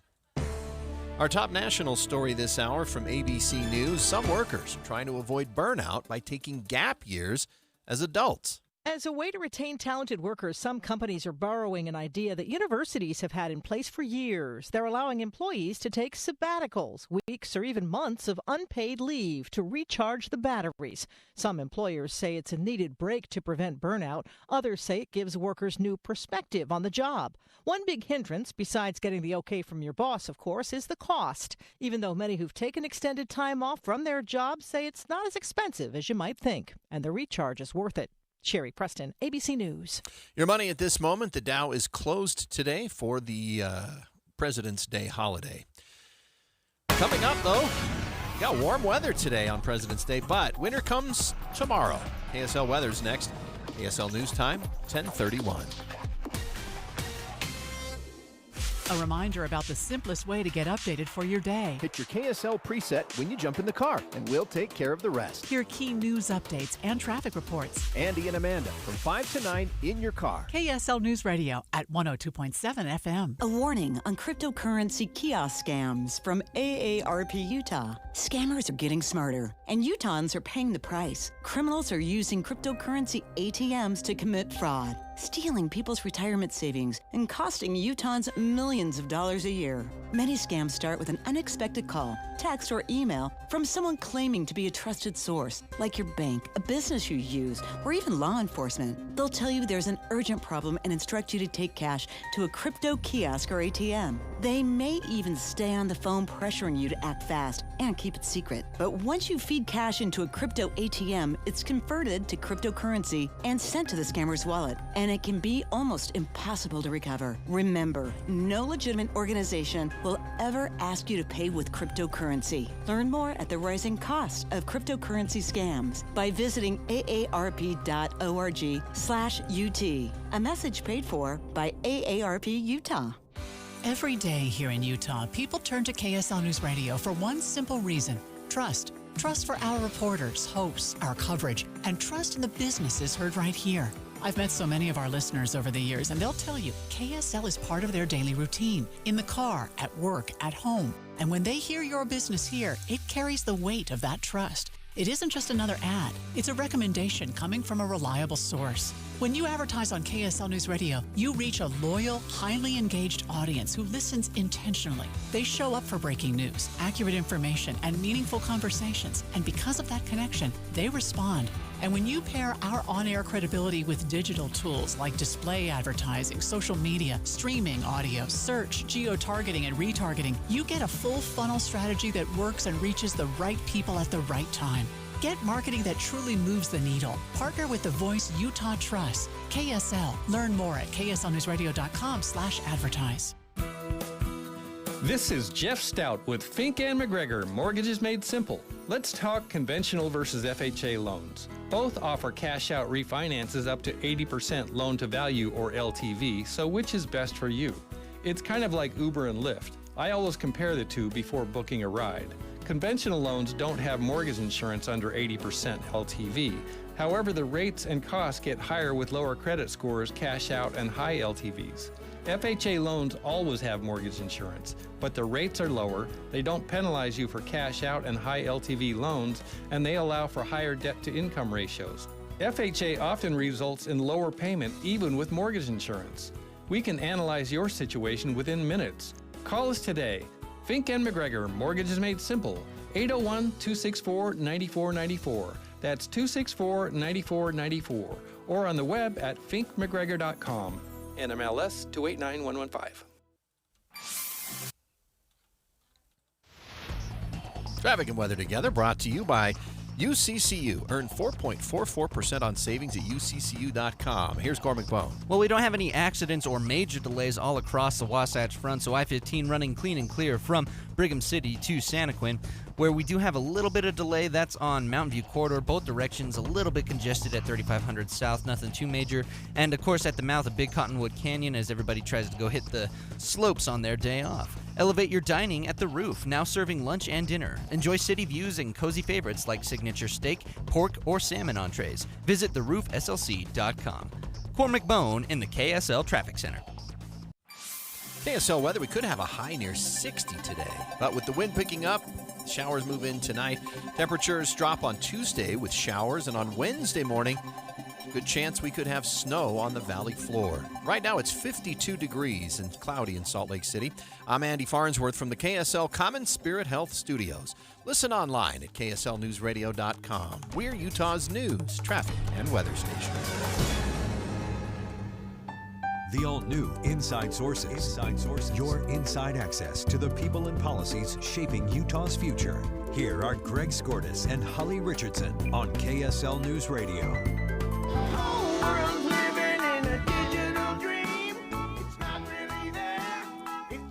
This is Joe Welsh. He's an analog man in a digital world. I'm an analog man. Yeah, well, a lot of our young people today are kind of, sorry, we had to play a little Joe Walsh today just to break it up a little. But a lot of our young people today are going back. We're talking about the Gen Z group is saying, well, wait a minute, let's push back against this digital habit. And they have something they're calling the Analog Bag Challenge, which effectively means every once in a while you just put the phone away for a little while and do something besides just checking your emails, just checking your voicemails, just checking your messages. I think that's really interesting, actually, and almost like, really? Because we see so much about how addicted people are to their phones. But KSL TV's Brooke Walker actually looked into how Gen Z is working to break their phone addictions, bringing in more analog, i.e. not digital, activity. I'm on my phone anymore. Meet Maddie Tolman. I think it's probably more than I even realized. She's Gen Z, and like so many of us, she admits she's addicted to her phone. I go to text my mom a question, and before I know it, I'm on Instagram Reels scrolling. It's been 3 hours, and here I am still scrolling on my phone. Sound familiar? It's something more people say they're struggling with. Now there's a new trend gaining traction, a phone-free way to stay stimulated and break digital addiction.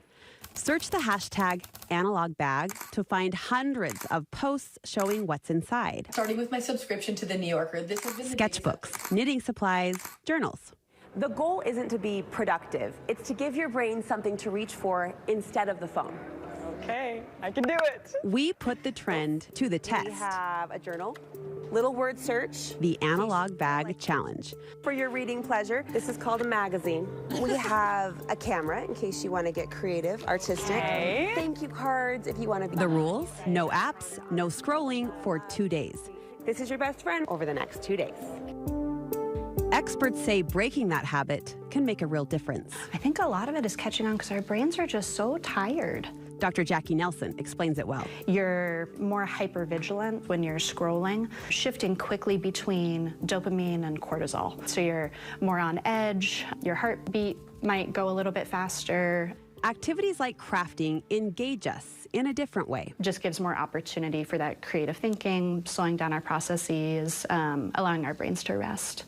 I was really bored at first. After 48 hours, we checked back in with Maddie. By the end of the 48 hours, it was a lot easier to reach for the bag than my phone. I was journaling, or I was reading, or I was accomplishing something on my to-do list that has been waiting to get done. The challenge didn't just change how Maddie spent her time, it changed how she felt. Something Dr. Nelson says points to a bigger issue. The buildup of technology over time from a historical standpoint has been incredibly fast, and our brains don't know how to keep up with it. As for Maddie, the change is more than an experiment. I would absolutely keep going with it. You'd keep the analog bag. And keep going for longer. So this is really, I think, positive news. That's the good news. The bad news is I'm in this bad situation right now where my wife is even like, put the phone down. You can't have a phone when we have dinner. You can't have it you can't even have it in the arm's length and we can't hear it. You can't see text. You can't see anything. Just put it down. But man, the first thing I do when I get up is check my phone, which is crazy. It's really easy to fall into that. Do you use your phone on the slopes when you're skiing? Yes. Well, I have it on vibrate, so then I'll be skiing and it'll be vibrating. Well, should I stop? It depends on the run. If it's nice powder, I'll keep skiing. Otherwise, I'll stop. But no, it's crazy. It's something I shouldn't do. And then you go look at your text messages and you realize that 90% of them are silly. Like, why did I? Well, and one of the things for me is I'm afraid I'll miss something important. Right. Right. Some big emergency, I'll miss it if I put my phone away for 2 days. I would have anxiety. That's probably not healthy. I think that's probably a good indicator. So I'm interested if any of our listeners have an analog hobby that helps them get off their phone. My husband is a jigsaw puzzle guy. He's also started doing crosswords, but we're not up to the New York Times level yet. I do think skiing and outdoor activities help. I mean, you can't look at your phone when you're skiing or my biking. I mean, if you access your phone while you're on a bicycle, you're in deep trouble. So those are things that you can do, but you can't do those all day long. I mean, you've got to think of some other things that can help you kind of break it up. No, I'm all in favor of this. So I think it's interesting, like during the pandemic, one of the things that we did at our house is we started doing pandemic baking. and trying new recipes, spending more time in the kitchen, making stuff from scratch. And now we just have gone back to, okay, what's really quick and what can we get done right away? We have our producer with us, Caitlin, who's got some. You went and saw Hillary Duff. I did. I have no idea who Hillary Duff is. What do you mean, You were in Greg? Vegas. Maybe You if I heard know. some song or something, I might appreciate it. Tell us why you're here. The Lizzie McGuire, I will say, Hillary Exactly. Duff. But so I just had an experience that when I was prepping this segment that it just made me really think about it, because at the end of her show that I saw in Vegas, she plays What Dreams Are Made Of. If you know who Lizzie McGuire is, Hillary Duff, that is she's never performed this song live until these shows. Please play the clip. Everyone who is me is just is like that song it will get you on your feet, and it's so exciting. But so that was what she closed her show with, and there were people in front of me. I was in the GA section, and they sat and held their phones and recorded her through the entire song. When I was close, like 4 or 5 rows back, they were front and center. And I was just like, I recorded my own clip, a little clip, and then I danced and had the time of my life. But it made me actually very sad that so many people were just like, I got to get the entire song on video instead of seeing it with their eyes. Yeah. And I participating. understand the temptation, but you get a little clip at the beginning if you want, and then put it away and dance. That is the song to go crazy for and be in the moment and actually connect with her who is right in front of you. So it was a sea of phones, which I was one of them for pieces, but it's not something I like to do for the entire song. And frankly, what are you going to do with it anyway? Yeah, I mean, on social media. I'm happy I have a clip of my own, but you can watch online. There's thousands of the same clip. So it's just an example, and it's a reminder to us all if you go to concerts and get the memory, get a picture, whatever, but live in the moment. And this analog thing, we just need to get off of our phones. We need to put them down. It's just, that's what I thought of, but she's amazing also. What do you do? What's your analog? I Go like to concerts. I like to read. Well, going in-person connection, reading, cooking is good for me to get off my phone. Just anything. I just noticed when I did my digital cleanse last year, just doing anything that you could grab something that wasn't the phone. And then you realize that you don't necessarily need it. You just need something to do with your hands because it's such a habit in that way. So block the apps, delete the apps, and pick up a book or an activity. Yeah, that's interesting. We do have one texter that says crocheting for the wind. It's a great way to unwind, and just what you're saying with your hands, right? It was something Michelle Obama decided to do during the pandemic as well, because she had a lot of emotions and a lot of stuff going on. She took up knitting for something to do with not only your hands, but it engages your brain in a different way, right? And gets you creating and not just consuming. Yeah, and I was just going to say that. I just think that our generation, and it's not just my generation, we're just kind of, I'm in the middle. I've said this many times that I grew up without it, and I came in when I was in high school. So we don't use our minds as much anymore. We just kind of scroll, and things prompt us to think, but we don't think about them that critically. And I think we need to create and slow down and just go outside and put the phone down. I remember it used to be driving a car, you couldn't use your phone. Now they have these apps where you have you can see, you can push a button and hear your text message and hear your voicemail. Yeah, respond to calls. It makes it so as soon as you get in your car, you plug in your phone. I mean, that's crazy. Yeah, I think phones are good for GPS, but you shouldn't be holding it. You should have a stand for it, and then Bluetooth is fine. Talk on your phone that way, but I think that's also a concern. Right, that's what I mean. All right, speaking of books and reading actual physical copies, if I were going to pick a novel to live in, I'd probably choose one on an island. I would not deliberately choose to pick a dystopian setting with an authoritarian centralized government with mass surveillance and the manipulation of truth and history like George Orwell's novel 1984. And yet here we are. We're going to talk about that when we come back after the break. If you've been putting off servicing your furnace because the weather's been so nice, today's your lucky day. What's up, everybody? I'm Mike Wilson with Any Hour Services, and with the upcoming cold nights in the forecast, I thought it'd be a nice gesture to have one of our surprise one-day sales. And they say procrastination doesn't pay. Normally, we charge $124 to tune up your furnace, but not today. If you call today, Monday, February 16th, and mention you heard this ad, we'll give you $105 off and tune up your furnace for only $19. You won't hear this on the radio tomorrow, so call Any Hour Services or visit anyhour.com right now to schedule. The older your furnace, the more important it is to maintain it. It's the least expensive way to extend its life and avoid unexpected breakdowns, and our technicians service all brands. Call Any Hour Services or visit anyhour.com right now to schedule. Look for the button that says Book Online and schedule your $19 furnace tune-up at anyhour.com. That's a $124 value for only $19 if you get a hold of us today. Google Any Hour Services or schedule online at anyhour.com. More than 50 million Americans suffer from a form of mental illness.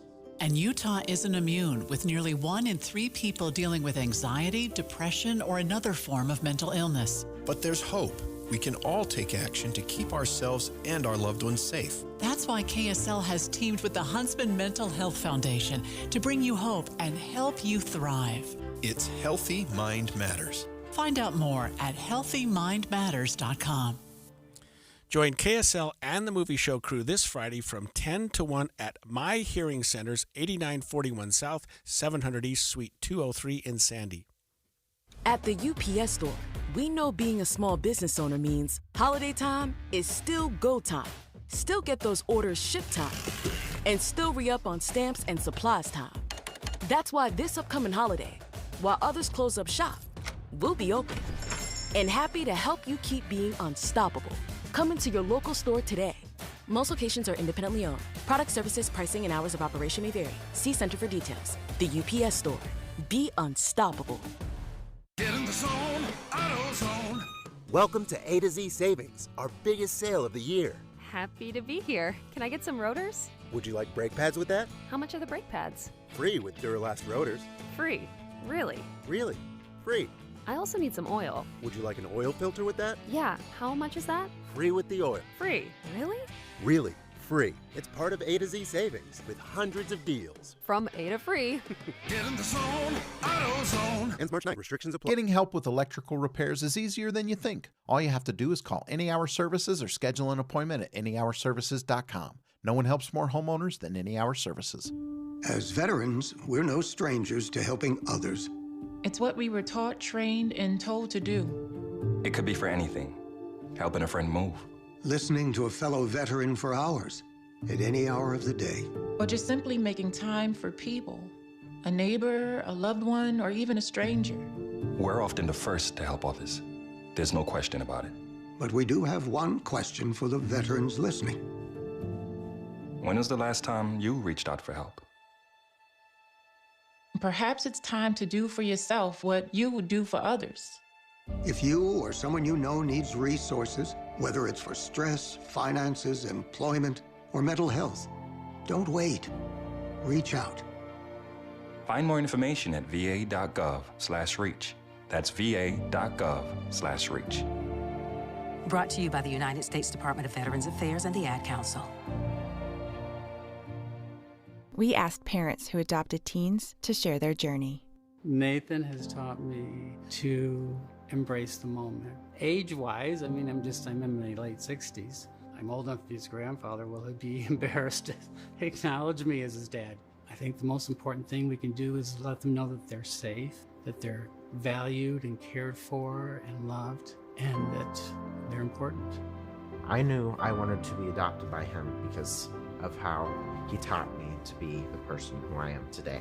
And it's coming from a dad that didn't expect to become a dad, and I feel very proud to be his son. That was what he needed, and he was what I needed. Every day is full of new opportunities. That's what it's been about, realizing the simple things that it takes to make such a huge difference in these kids' lives. Learn about adopting a teen from foster care at adoptuskids.org. Brought to you by Adopt US Kids, the U.S. Department of Health and Human Services, and the Ad Council. And expanded Inside Sources. I didn't realize this, but the novel 1984 by George Orwell was written in 1949. And I think a lot of us read that, Holly, in high school or maybe college and thinking, boy, it can never happen to us. And just when I think I know you really well, I read this article that you wrote the other day, and when I got home, I told my wife, "You've got to read this. You've got to just read what Holly did." And it was fascinating the way you had been able to talk about things that are happening today, talk about things that were described in 1984, and draw some parallels. Well, my whole premise is that 1984, the novel, was meant to be a warning, and I feel like some people take it as a guidebook. And that's really, it's really an issue. And for people who don't remember or didn't ever read the book, it is set in a superstate of, quote, Oceania. And there are 3 major countries, and at any given time, two of them are at war. And one of them is allies with the other. And they just rotate. They just keep the war going perpetually, but they rotate who is on whose side, right? And we have a lot of words that have entered our public dialogue that came from this book. Big Brother, that's from the book 1984. The Thought Police, that's 1984, right? There's a number of things that have just entered into our normal discourse when we were talking about dystopian or even authoritarian governments. One of the things that I started with was this is a quote from the book. The party told you to reject the evidence of your eyes and ears. It was their final, most essential command. Well, yeah. I think the killing of Alex Preddy in Minneapolis was a really a poignant opportunity to say, this is what is happening. You saw what was on the video. You heard immediately the response, and now people have backed down from that and said, let there be an independent investigation, et cetera. But it was clear, I think, from the outset that what you were being told and what you actually saw were two different things. Your lying eyes. Who are you going to believe? What I'm telling you now, or your lying eyes, what you thought you saw? And it was so obvious. And so many people kept going back and saying, well, no, if you look at it, here's what it says. Right. But our leaders were saying, that's not at all what happened. Right. And Trust that's one of the issues, right? So in the novel, they tell people that to not believe, right? And when you start to confuse people about what the truth actually is, it's really hard to get to the truth. But here's another quote. 2 and 2 are 4, sometimes. Sometimes they're 5. Sometimes they're 3. Sometimes they're all of them at once. You must try harder. It's not easy to become sane. So this is 1984, where you've got the government, the party in control, telling the main character of the book, look, you have to just accept this. Right. Trust us. Trust us, right?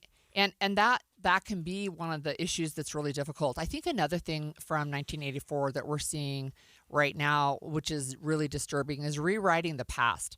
So in the novel, Winston, who's the main character, his job is, quote, at the Ministry of Truth. That's what they call it. But he has to go back and change all the history books to match the current narrative, right? So what we're seeing right now... there's so many things that are happening right now that are revising history, or at least changing history, or at least taking some of history away from the public eye. I agree with that. So there was an executive order signed by President Trump last March. He called it Restoring Truth and Sanity to American History, and he ordered the National Park Service to remove any content deemed to, quote, disparage Americans past or living. So one of the very first things that happened last March was that the website for Arlington National Cemetery took down links to histories that highlighted Black, Hispanic, and women veterans, as well as other prominent women, including Utah's own Seraph Young. So I literally watched it in real time. It's easy to go back and look at, websites there's like a Wayback Finder, and you can see what they look like, and then you can see how they changed it. So you can still search for Seraph Young. She's still buried there, but she was considered a prominent American woman. That whole section is gone. It's just gone. Yeah, and the logic is what? I mean, I don't know. That somehow we're prioritizing women or people of color, and we don't want to do anything that is diversity, equity, inclusion, DEI. At the end of January, so this is just in the last few weeks, the Park Service took down an exhibit called Freedom and Slavery in the Making of a New Nation. And it was showing 9 people who had been enslaved by George Washington, who was, of course, the first president of our nation. Even Zion National Park is on the list for how they're going to kind of change the story. Yeah, I mean, I read this. First thing I did when I got home over the weekend was ask my wife to read your article. It was just really, I mean, I encourage all our listeners, no matter what your persuasion is, you just to look this over and consider what it says and what we're talking about and how it parallels what's happening right now in our country. I think we should be concerned, right? I think we should be concerned when we're being told that what happened didn't happen. I think there's one in Massachusetts there's a Lowell National Historical Park. They had films about the women and immigrants who worked in the textile mills. That has to be not shown anymore because it was less than positive, right? You also talked about Big Brother. Yeah. And when I think of Big Brother, I think Big Brother's watching you. Big Brother. That is exactly right. That's right from the book. and listening to you and monitoring things. And we're even hearing now that the administration is looking into people's comments about ICE and their concerns about the government and things that the administration says, well, we need to make sure we don't have insurrectionists, make sure we don't have problems. But it also really quells speech. So let me praise the libertarians because they have been speaking out against government surveillance since as long as I've known what a libertarian is. And they're right? Because we now have things that track us. We now have traffic cameras installed in Utah that do more than just look at your license plate. We have an administration that wants to nationalize elections and have one giant database of detailed voter information. We talked with Jay Evenson about that. There's 3,244 counties that control voter lists right now, right? If you're going to hack into that, you have 3,244 databases to go after, where if you nationalize, you have one. And just as you mentioned, just since I sent that article in for publication, there's an article in the New York Times that DHS, the Department of Homeland Security, sent hundreds of subpoenas to Google, to Reddit, to Discord, and Meta, which owns Facebook and Instagram, to get information. And they're talking about names, emails, addresses, phone numbers of people who made comments critical of ICE. Yeah, and what's disturbing is the number of people who seem to think this is a means to an end, that it makes sense, that it's something we should do. A lot of people are rising up and saying, hey, wait a minute, I should be able to say and do and look at what I want. And others who think, well, if you want to make the world a better place, maybe we need to have a better handle on what people are doing and seeing and talking about. And one of the things that's so interesting and such a parallel to the novel 1984, so one of the statements in there is that people show up, they call it a hate rally, and they're going to protest the country that they're at war with. But the administration decides that they're going to be at war with the other country, and so they take down all the banners, they switch all the colors, and then they just say, well, we've always been at war with East Eurasia. Right? And the people are like, oh, I thought we were at war with the other country, right? But they were told that they were wrong. And that's one of the things I think that I have seen is that all of a sudden people who would never, ever have been okay with this type of government surveillance under, say, a Democratic president are now okay with it, right? That's one of the things where it's like, at some point, we will have another Democrat in office. We will have a Democrat-controlled Senate. We will have a Democrat-controlled House. And when you say this is not okay for them to do, you're the ones who gave them permission because you opened the door. Right. And we have other countries, and especially around the world, who are saying, look, America, we don't know where you're going to be every 4 years. That's right. We don't know what's going to happen. Can we trust you? Can we engage in treaties with you? Can we engage in contracts, trade agreements with you? Because 4 years from now, it may be different. It is. It really, again, I think it was meant to be a warning. He was very sick, George Orwell was, when he wrote this book. He died just a few months later, I think, of tuberculosis. And this was his final message he wanted to get across. Look, he had lived through World War II and saw what was coming, and he meant this to be a warning, not a guidebook. 1949's 1984 by George Orwell, that novel. Maybe time to take a second look at that. When we come back, midterm elections will take place this year, and there are some Senate Republicans that are issuing a warning that the party is not doing enough to address affordability as we enter the midterm. What needs to change? We'll talk with News Nation when we come back. Stay with us. KSL FM Midvale. KSL Salt Lake City. From the KSL Common Spirit Health Studios, this is KSL News Radio, Utah's news, traffic, and weather station. Good morning. It's 11 a.m. at KSL News Radio. I'm Cameron Elliott. KSL's top local story this hour, a woman was found dead near the Mueller Park trailhead in Bountiful earlier this morning. Davis County Sheriff's spokesman Stephanie Dinsmore says a group of teenagers found the woman's body while hiking just after 6 a.m. Dinsmore says they don't know yet how the woman died or whether there was foul play. Every death is investigated as a homicide until it's ruled out to be a homicide. So we will be processing the scene and making determinations from that point on. Right now, we do not believe that there is a public safety threat. Police don't know yet how long she's been there or if she's from the area. We will keep you updated as we learn more. We're also learning about another case of road rage in Utah involving a gun. This latest case taking place in southern Utah on Valentine's Day. Washington County detectives say Misael Soto was following a car on I-15 near Hurricane, and he was not happy with how slow that car was going. When both drivers exited the freeway, Soto claims the first driver brake-checked him. Court documents say the two drivers then exchanged some hand gestures, and both cars ended up next to each other at an intersection. It's at that point Soto was accused of raising a gun up to eye level and, in his words, telling the other driver to calm down. Soto was arrested, and the arresting deputy noted in his report that Soto was already awaiting a trial for a previous felony charge. Randall Jepson, KSL News Radio. Looking at Utah's money right now, you can breathe easy as stocks are closed for President's Day. And next, coming up, we can finally see some snow in the Salt Lake Valley. KSL weather is next. KSL News Time, 11:01.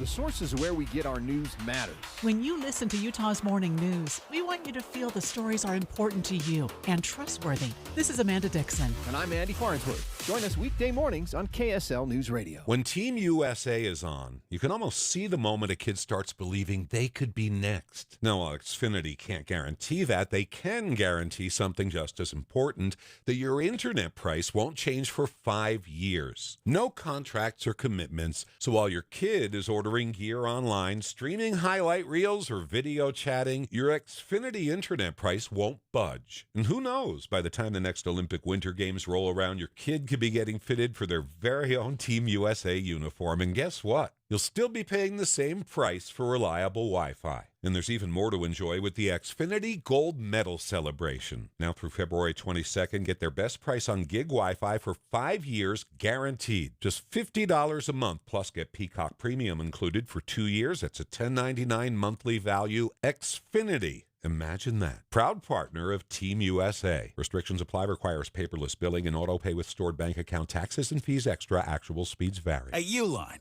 they know going the extra mile takes hard work. For companies pushing to go further, Uline will go the distance with you. 24/7, they answer the phone to get you the shipping and industrial supplies you need. Business can move fast. Unexpected large orders, adverse weather, new safety guidelines, and changing economic trends. Uline works hard keeping 41,000 items ready to ship, minimizing detours on your way to the extra mile. Visit uline.com.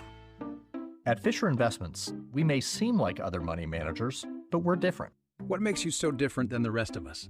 We ensure clients receive unparalleled service at every step of the relationship. Tell me more. Our investment counselors focus on service over sales, prioritizing clients' needs. How do you make money? We don't sell any commission-based products. We have a simple management fee based on the value of our client's portfolio. So we do better when our clients do better. What about client portfolios? We get to know each client, their finances, family, health, lifestyle, and more, and then we tailor a portfolio based on their specific goals and needs. Your clients really come first then, huh? Yes, we make them a top priority. Our goal is helping them achieve a comfortable retirement. Wow, maybe we are different. At Fisher Investments, we're clearly different. Learn more at FisherInvestments.com. Investing in securities involves the risk of loss. Grand Staircase Escalante is under attack. Utah politicians are hastily racing to dismantle protections for this special place, one of America's most treasured national monuments and an important part of southern Utah's economy. An overwhelming majority of Utahns support protecting the Grand Staircase for future generations. Yet our voices are being ignored by those meant to represent us. Now's the moment to speak up. Learn more about this attack and what could permanently be lost at suwa.org. Paid for by Southern Utah Wilderness Alliance. Traffic and weather together brought to you by UCCU. Earn 4.44% on savings at UCCU. Here's Ricky Meese. Light traffic on this holiday Monday, and that's on your freeways and your main secondaries. A single vehicle accident in Parley's Canyon. This is eastbound I-80 near the exit to SR 65 East Canyon. That's about the middle of Parley's Canyon. It is out of traffic on the shoulder and no delay. Ricky Meese in the KSL Traffic Center. Today we are seeing a searing high of 60 degrees, and then things are going to take a dive through this week as we might be able to welcome some snow all through the week. Tuesday, Wednesday, Thursday, especially impactful tomorrow, but right now it's 52 degrees and mostly cloudy. I'm Cameron Elliott from the KSL Common Spirit Health Studios. You can listen online at kslnewsradio.com. We're Utah's news, traffic, and weather station. The all-new Inside Sources. Inside Sources. Your inside access to the people and policies shaping Utah's future. Here are Greg Skordas and Holly Richardson on KSL News Radio. Well, we're several months now into 2026, which means we're getting closer and closer to midterm elections, which do take place this year in November. And there are some Senate Republicans, Holly, that are issuing a warning that the party is not doing enough to address affordability as we enter the midterm. Affordability is a word that we keep hearing over and over and over, a word that the administration doesn't seem too comfortable addressing, but it's something that the voters and the Republicans in the Senate are saying we need to talk about. Well, there's a super interesting article in The Hill about that very issue, and we have the author on the line with us. It's Al Weaver. Thanks for joining us today, Al. Thanks for having me. I wonder if you could just tell us what you're hearing from these Senate Republicans who are saying, we've got to shift what we're talking about. Look, it's kind of a mixed bag. So you have some Senate Republicans that, and I mentioned John Kennedy in my story, who don't believe that Republicans have done enough, or at least that it hasn't broken through with the voting electorate yet on efforts that Republicans are trying to do on affordability. And, for example, they're trying to get a housing bill done the next couple of months. They could go ahead and do more GOP-leaning items via a reconciliation bill. That seems like it's probably going to be tabled at this point because of the very slim majority in the House. And there's just all these items that they would like to do, but they don't think they can get it done, or at least aren't willing to spend the capital on it. And then you have this other divide where it's folks who say, well, look, we passed the big, beautiful bill last year. We still need to sell that thing. So still need to sell the bill. And any future bill that we do would only trample on that message. So they're kind of in this middle ground right now. They're not where they want to be. I don't think anybody's where they want to be at this point, but they definitely are trying to get to where they want to be, and they're still not there. They're working through it at this point, and it's a tough one for the party at this point. Is there a thought, Al, that the Republicans are thinking that Americans are still having this at the top of their list? I mean, there's been so much done with what the administration has done with immigration and deportation that maybe Republicans got a little bit complacent, thinking that was such a big ticket item that others could go to the side, but affordability doesn't seem to be having been tossed aside very far. Well, it also plays into the tariff argument because, Trump obviously says, well, on affordability, tariffs are really helping that. But a lot of Senate Republicans don't necessarily agree with that. A lot of them are still free traders, kind of part of the old guard to some degree, at least have more connections to that world than Trump does. So that partially plays into that argument. But no, I mean, they're thinking, right, I think all their thoughts come from the same place, is that we are not where we want to be with the American public right now, but it's a matter of how we get there. And whether they get there via selling this bill when, tax season comes and folks are getting bigger rebate checks and that type of thing is one thought, but there's the other thought where, hey, we actually need to go out and do more. We need to go out and do more with this limited time we have, this limited time frame of us having unified governments to have this chance. It's a rare one, and perhaps we should take it. I think I was struck by one of the quotes that you had from Senator Kennedy about how many economists can dance on the head of a pin. Yes. He's very good at that. But the voters, I think to his point, the voters don't care about that nearly as much as they care about their checkbook. What are you hearing from other Republicans about the actual voter? No, and I think obviously that's the top of their concern right now. And again, I think it goes back to what I said. It just goes back to how you get there at this point. And I think what they will say, a lot of the ones who are pro this sales job of the big, beautiful bill is saying, hey, look, there's a lot of things that either haven't been realized yet through financial one way or another financially, that it hasn't exactly hit your checkbook yet or hit your pocketbook yet, or that, like, for example, or they aren't seen necessarily. For example, like the tax cuts, a lot of those tax cuts are made permanent. Those aren't going to change in some ways for a lot of people. It's not like the realization that, oh, your taxes actively got cut. So it's trying to sell this message. It's a tough one for them to do, I think, in some ways. I wrote about this a little bit last year. But it's a difficult for them. They've got to try to thread this needle in the coming months. Yeah, and given the just the huge amount of work and effort that went into the one big, beautiful bill, it seems to me, and the fallout that's occurred since, that the American public and maybe even our legislators don't want to have to do a second big, beautiful bill. That's not something that's going to be on the table. Maybe there's some tweaks that can be had, but having another big bill is probably not going to satisfy anybody's appetite right now. And the one argument is probably correct. I don't think they can get it done again if they really tried. I mean, the House Republicans right now have a margin of 1 right now, and that goes up to 2 for about a month, in about a month, and then it goes away again after another special election. So Speaker Johnson, if they were to do this, would be really up against it. And there's a couple of these folks who even a whip job from Trump or the Speaker, it's not going to work on them. So they're really up against it, and they have to go out and do some more measured things. I think the calculus is correct that they probably can't get one of these done, and why spend the capital on that if you know it's not happening? So I know that it feels like we're in an endless election cycle, and as people campaign to be sent back, how are they managing that with actually getting work done, or are they really just starting to focus on campaigning now? Yeah, well, we've hit that part of the year hit that part of the cycle where it does get a little more campaign intensive.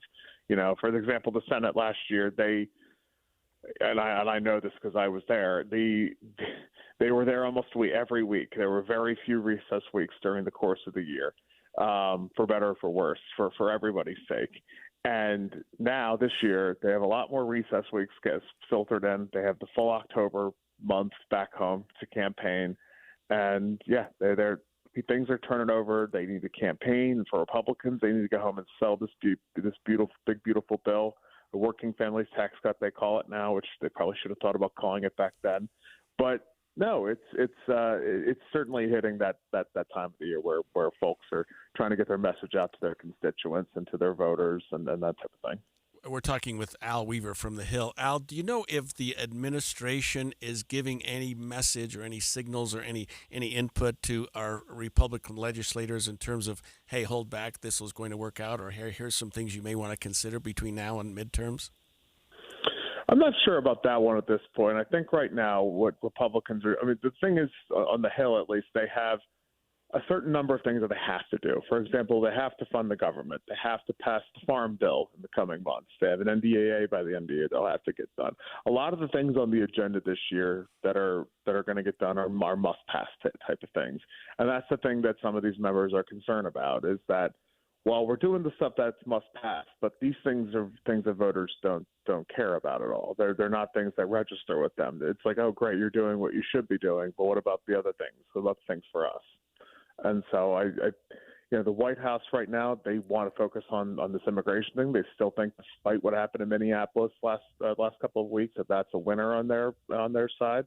And they're hoping that the economy turns even more in their favor. I think that's the hope on their part, and we're still waiting to find out from that Supreme Court case about tariffs, about the president's ability to levy tariffs, and that's going to be a big thing both sides are watching. All right. Thank you so much. That was Al Weaver with The Hill, writing on Republicans worrying about affordability, the message of affordability as we head really into midterms. Really interesting article, yeah. Okay, well, when we come back, we're going to be talking about legislation related to the judiciary. So the governor signed legislation to bring a 3-judge constitutional court to Utah. I'm going to ask you what that means, and we'll talk about some other updates when we come back. You've been putting off servicing your furnace because the weather's been so nice? Today's your lucky day.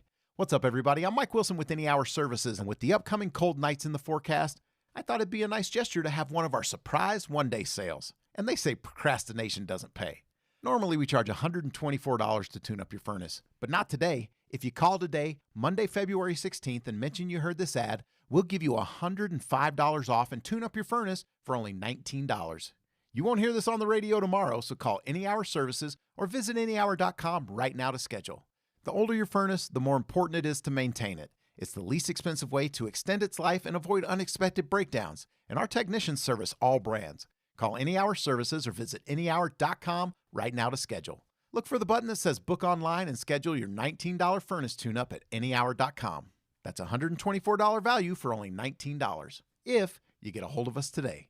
Google Any Hour Services or schedule online at anyhour.com. A family office is a team built to handle the three biggest financial responsibilities a family faces: wealth management, tax strategy, and estate planning. Most firms only manage your investments and refer the rest out, hoping everyone stays aligned. At Trajan, we built something different. Your wealth, tax planning, and estate planning are handled together inside one firm under one roof. There's no guessing whether your CPA, advisor, and estate attorney are truly in sync, because our team works together every day on your behalf. When your financial life becomes more complex, your advice should become more coordinated, not more fragmented. One plan, one trusted team. Call Trajan today, 801-207-9900. That's 801-207-9900. Trajan Wealth, an SEC-registered investment advisor. Additional services through Trajan Estate and Trajan Tax. Additional disclosures and accreditation at TrajanWealth.com. Every day here in Utah, people turn to KSL News Radio for one simple reason: trust. Trust for our reporters, hosts, our coverage, and trust in the businesses heard right here. I've met so many of our listeners over the years, and they'll tell you KSL is part of their daily routine, in the car, at work, at home. And when they hear your business here, it carries the weight of that trust. It isn't just another ad. It's a recommendation coming from a reliable source. When you advertise on KSL News Radio, you reach a loyal, highly engaged audience who listens intentionally. They show up for breaking news, accurate information, and meaningful conversations. And because of that connection, they respond. And when you pair our on-air credibility with digital tools like display advertising, social media, streaming audio, search, geo-targeting, and retargeting, you get a full funnel strategy that works and reaches the right people at the right time. Get marketing that truly moves the needle. Partner with the voice Utah trusts. KSL. Learn more at kslnewsradio.com/advertise. This is the story of the One. As an HVAC technician, he and his digital multimeter are in high demand. So when a noisy office HVAC turns out to be a failing blower motor, he doesn't break a sweat. With Grainger's easy-to-use website and product information, he selects the product he needs to keep everything humming right along. Call 1-800-GRAINGER, click Grainger.com, or just stop by. Grainger, for the ones who get it done. Why'd I go to the doctor? Working on the farm, my heart kept skipping a beat. I didn't think much of it, but my daughters made me get checked out. Turns out I have atrial fibrillation, which increases the risk of stroke about 5 times. Symptoms like irregular heartbeat, heart racing, chest pain, shortness of breath, fatigue, or lightheadedness can come and go. But if it's AFib, the risk of stroke remains. If you have symptoms, contact a doctor. I'm so glad I did. Visit notimetowait.com. Sponsored by Bristol-Myers Squibb and Pfizer. You served behind the desk. You served in combat. You did 4 years and got out. You were drafted. You gave 20 years. You gave exactly what your country needed. And so did you. When you raised your hand and swore an oath to your country, when you put your name on a dotted line, you became part of only 1% of Americans who did the same. You are a veteran. You are a veteran. You are a veteran. Because no matter when, where, or how you served, you made a sacrifice for your country, and you deserve support. If you're struggling with life after service, don't wait. Reach out. Reach out to a loved one, to a fellow veteran, to VA. Find resources at va.gov/reach. Brought to you by the United States Department of Veterans Affairs and the Ad Council. And expanded Inside Sources. Inside Sources. So our governor signed into law Friday House Bill 392. It's a bill that creates a 3-judge rotating panel called a constitutional court to hear lawsuits that challenge state laws as unconstitutional. Now, this is obviously in response to a couple things that our courts have done recently, not the least of which was the redistricting case where a judge looked at the what the legislature had done with that Proposition 4 and said that's not constitutional after being presented with a civil lawsuit to challenge its constitutionality. Another one was the trigger law that we have in Utah that went into effect after Roe v. Wade was set aside. Right. And the constitutionality of that law was challenged, and it's still, I don't know where that case sits, but it's still on hold. That trigger law is not Utah law right now. It's super interesting to me because of a couple of things. So when I served in the legislature, and it's been 15 years now, but we used to have constitutional notes on our bills where the drafting attorneys would say, hey, just a heads up that this bill is in conflict with the U.S. Constitution or the Utah Constitution. And for some things, especially with like the public lands bills, lawmakers were saying, yeah, that's okay, we know. But at some point, and I can't remember exactly when it was, the lawmakers decided to take away those constitutional notes. So now I think it's interesting that they want to set up a court and have, because the governor signed it into law, a panel, a three-panel, I guess, what is it? Just a panel of three judges. Panel. Yeah, exactly. There we go. Thank you.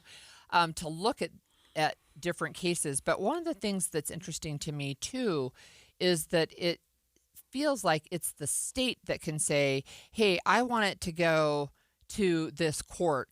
And it's not the plaintiffs that get to pick, it's the state.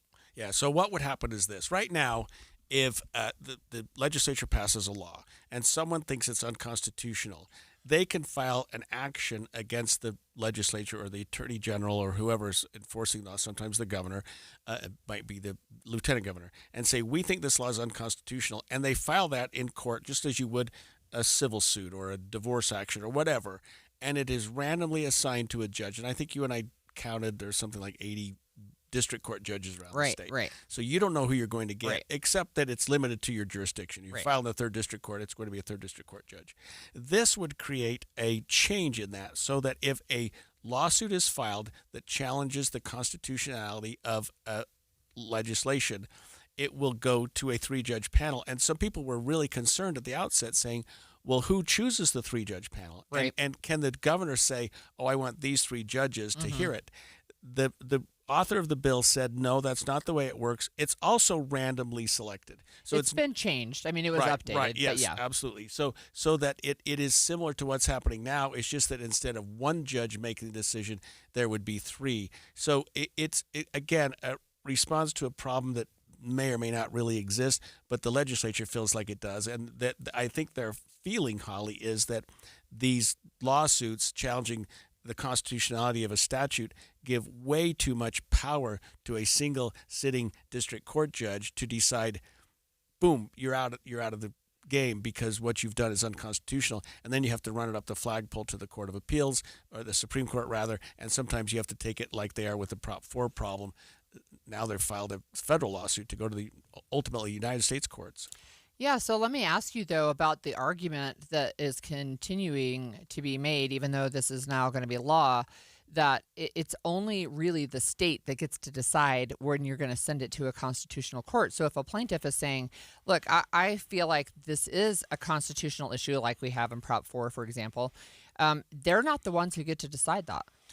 Right, but that's the same with how it's done now, perhaps. Let's say you file a probate action. There are certain judges that do probate cases, and so you're not going to be randomly. So the state decides who's going to hear that, or maybe divorce court or something. There are certain judges that do criminal calendars. So I understand what you're saying. The plaintiff doesn't. The plaintiff just files their lawsuit, and then the state of Utah, the courts, will send that to whatever judge or panel of judges is appropriate. So I think, and I may not be answering your question, but I think once you file a civil suit against the legislature or a state representative challenging the constitutionality of a statute, it automatically goes to this panel, so that then the only decision is who are the 3 judges going to be.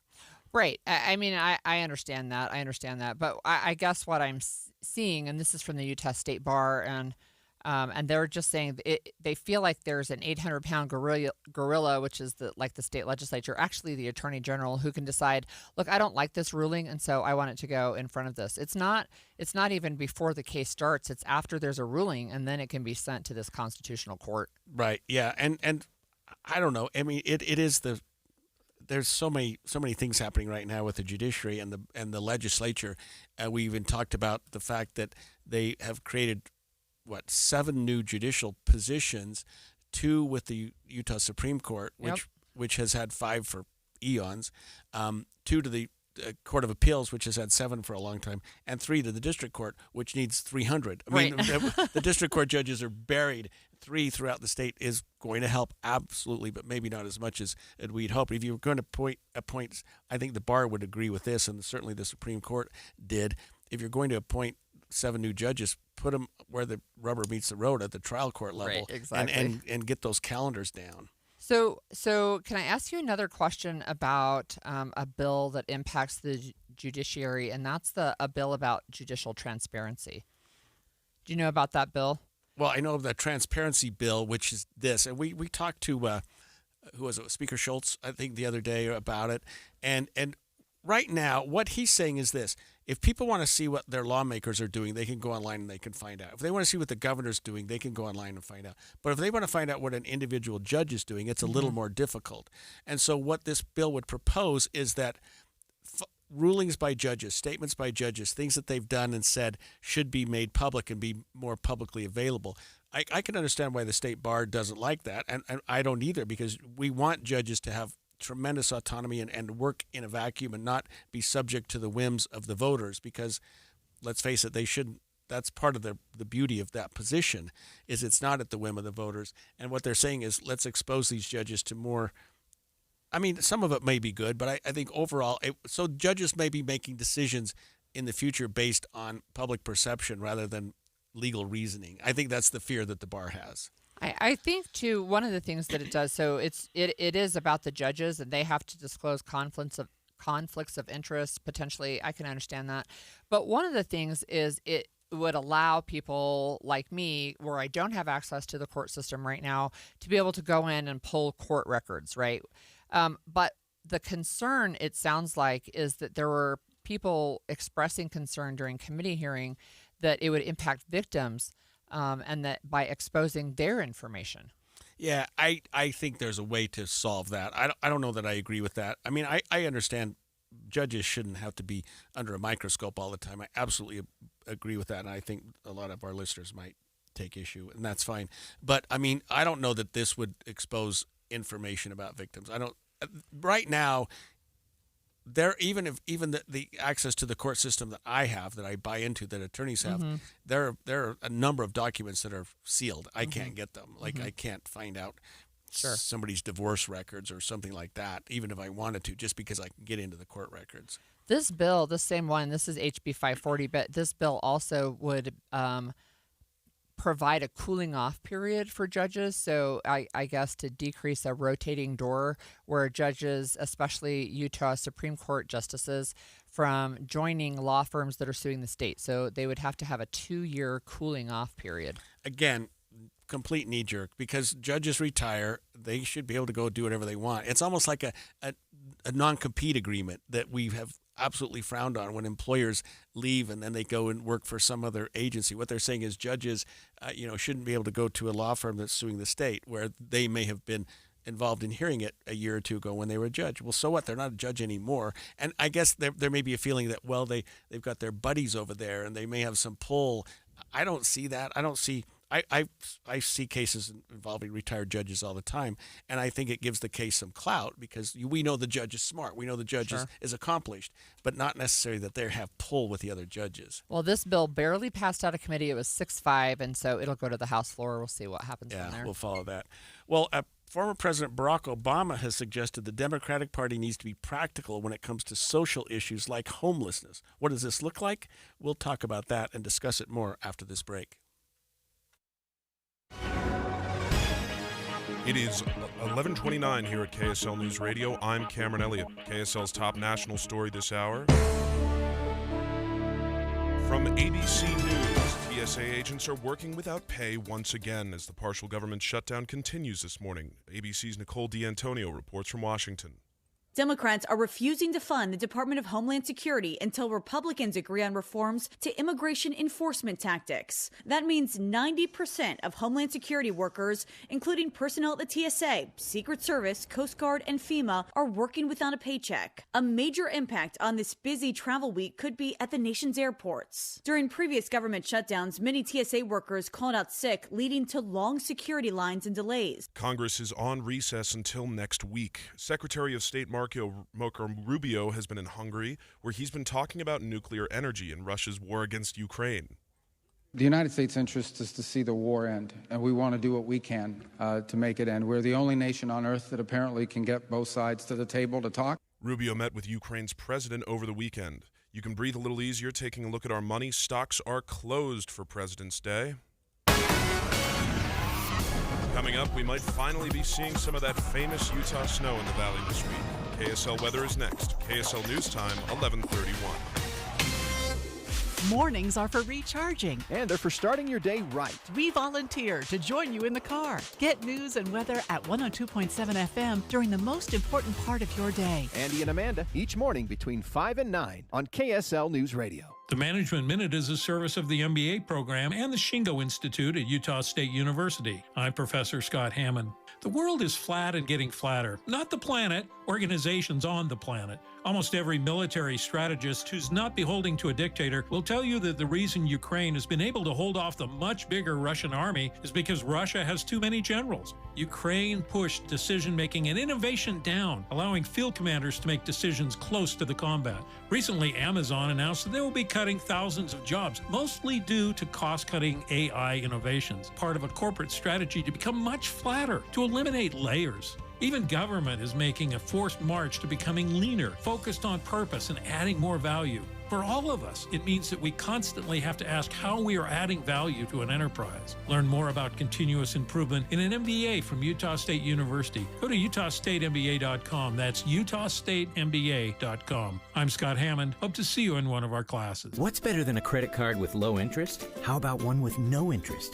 For a limited time, when you open a new America First Visa credit card, you'll enjoy 0% APR for the first 6 months. Transfer your balances from higher rate cards to your new America First card to consolidate debt and potentially save yourself a lot of money. That's zero interest for 6 months. Interested? Then hurry to americafirst.com to apply today. Introductory variable annual percentage rate is subject to membership, eligibility, terms, creditworthiness, change, and conditions. Other limits and requirements may apply. Federally insured by NCUA. Equal opportunity lender. If you've been disappointed by underachieving savings, a high-yield certificate from America First can be a fantastic way to help your money start doing more. Whether you're planning for an upcoming expense or just want to save smarter and earn bigger, America First's flexible certificates are an outstanding way to grow your cash. So don't wait to get your money working. Head to americafirst.com and open a high-yield certificate today. Membership eligibility, terms, conditions, and change apply. Fees could reduce account earnings. Federally insured by NCUA.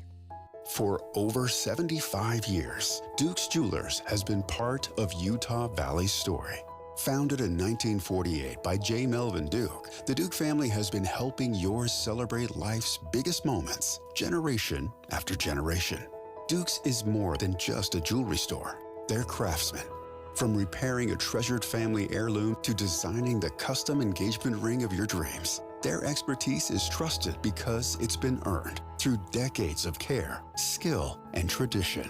When you walk through the doors of Duke's Jewelry, you're not just a customer, you're part of the Duke's family. Because at Duke's, jewelry isn't just about sparkle, it's about legacy, memory, and love.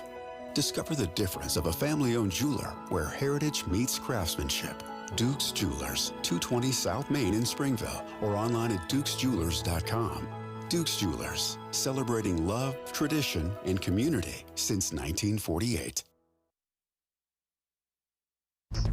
Traffic and weather together brought to you by UCCU. Direct deposit gets you $300. Love where you bank. Here's Ricky Meese. We are enjoying a crash-free commute on the Valley freeways. If you're going to be in the higher elevations, a little bit of moisture is possible. We have slightly wet road conditions in parts of I-80 on the Summit County side. So far, it's not affecting traffic. Our main secondary is also seeing a nice and quiet drive. Downtown city streets, no problems reported. Ricky Meese in the KSL Traffic Center. You can put away your jacket today as highs hit 60 degrees this President's Day. But keep that coat close at hand because we're expecting snow tomorrow through Friday. Right now it's 55 degrees and mostly cloudy with a little bit of wind. I'm Cameron Elliott from the KSL Common Spirit Health Studios. Listen online at kslnewsradio.com, where Utah's news, traffic, and weather station. The all-new Inside Sources. Inside Sources. Your inside access to the people and policies shaping Utah's future. Here are Greg Skordas and Holly Richardson on KSL News Radio. Well, as we spoke earlier, as we are thinking about midterm elections later this year, Republicans are thinking about we need to be a little bit more conscious and get the voters understanding something about affordability that we're not doing a very good job at. And former President Barack Obama has suggested that Democrats need to be practical when it comes to key issues like immigration and homelessness. He spoke with podcaster Brian Tyler Cohen about what the Democratic Party needed to do to find that balance. One of the things I think it's important for Democrats, for us also to recognize, progressives to recognize, folks on the left to recognize, it's possible for us to have a moral sense of what is right and true and what needs to be done, and also recognize that we are in a particular time and place here in America, and voters are not going to agree with us 100% on everything. And so it is not a sellout, it's not a betrayal to say that we're going to shape our agenda and our message in a way that allows us to build a working majority to get stuff done. And I think particularly around social issues, sometimes we get confused around this. So one of the things, too, that he said specifically related to the issue of homelessness. Let's say here in Los Angeles around the homeless issue. I think morally, ethically speaking, it is an atrocity that in a country this wealthy we have people just on the streets. And we should have we should insist on policies that recognize their full humanity, people who are houseless, and be able to provide them the help and resources that they need. But we should also recognize that the average person, doesn't want to have to navigate around a tent city in the middle of downtown. And that we're not going to be able to build a working majority and support for the resources that we need to help folks like that, whether it's drug treatment or temporary housing or what have you. We're not going to be able to generate support for it if we simply say, you know what, it's not their fault, and so they should be able to do whatever they want, because that's a losing political strategy. That doesn't mean that we care less about those folks. It means if we really care about them, then we got to try to figure out how do we gain majority support and be practical in terms of what we can get through at this moment in time and build on those victories. Joining us this morning is Scott Howell, former Utah Senate Minority Leader, who has been very involved in the homeless issue here in Utah, especially for the last 10 or 20 years. Scott, thanks for joining us this morning. Thanks for the invitation. What a great way to celebrate President's Day. So, yes. Holly and I used to have to work on President's Day. I think, Holly, you were up there. The legislature wouldn't take it off, so it's refreshing that we get the day off. It is nice. So, Scott, tell us about what stood out to you with this conversation with former President Obama. Well, what really struck me is that he used the word practical. And here in Utah, we've learned that compassion works best when it's organized. Our whole homeless model campus brings shelter, mental health services, treatment, case management, coordinated system, physical help, and and it also operates a job opportunity, either to learn a skill or to have the opportunity to get a job. So the goal isn't managing homelessness. It's helping people more towards stability while making neighborhoods, and that's really important, making neighborhoods feel safe and supported. Scott, what do you think voters want to hear from Democrats with respect to the homeless issue? And is it a big issue, do you think, for voters coming into the 2026 midterms? Oh, I think it's going to be one of the biggest issues there are. And I actually see voters wanting to have more accountability as part of compassion. Now, leaving someone on the street, and this is exactly what Barack said, is leaving them on the street without a structure or support isn't humane. Obama really talked about recognizing the real-world consequences of policy, and that's exactly what we've tried to do, is create a model where help is accessible, but expectations are very clear.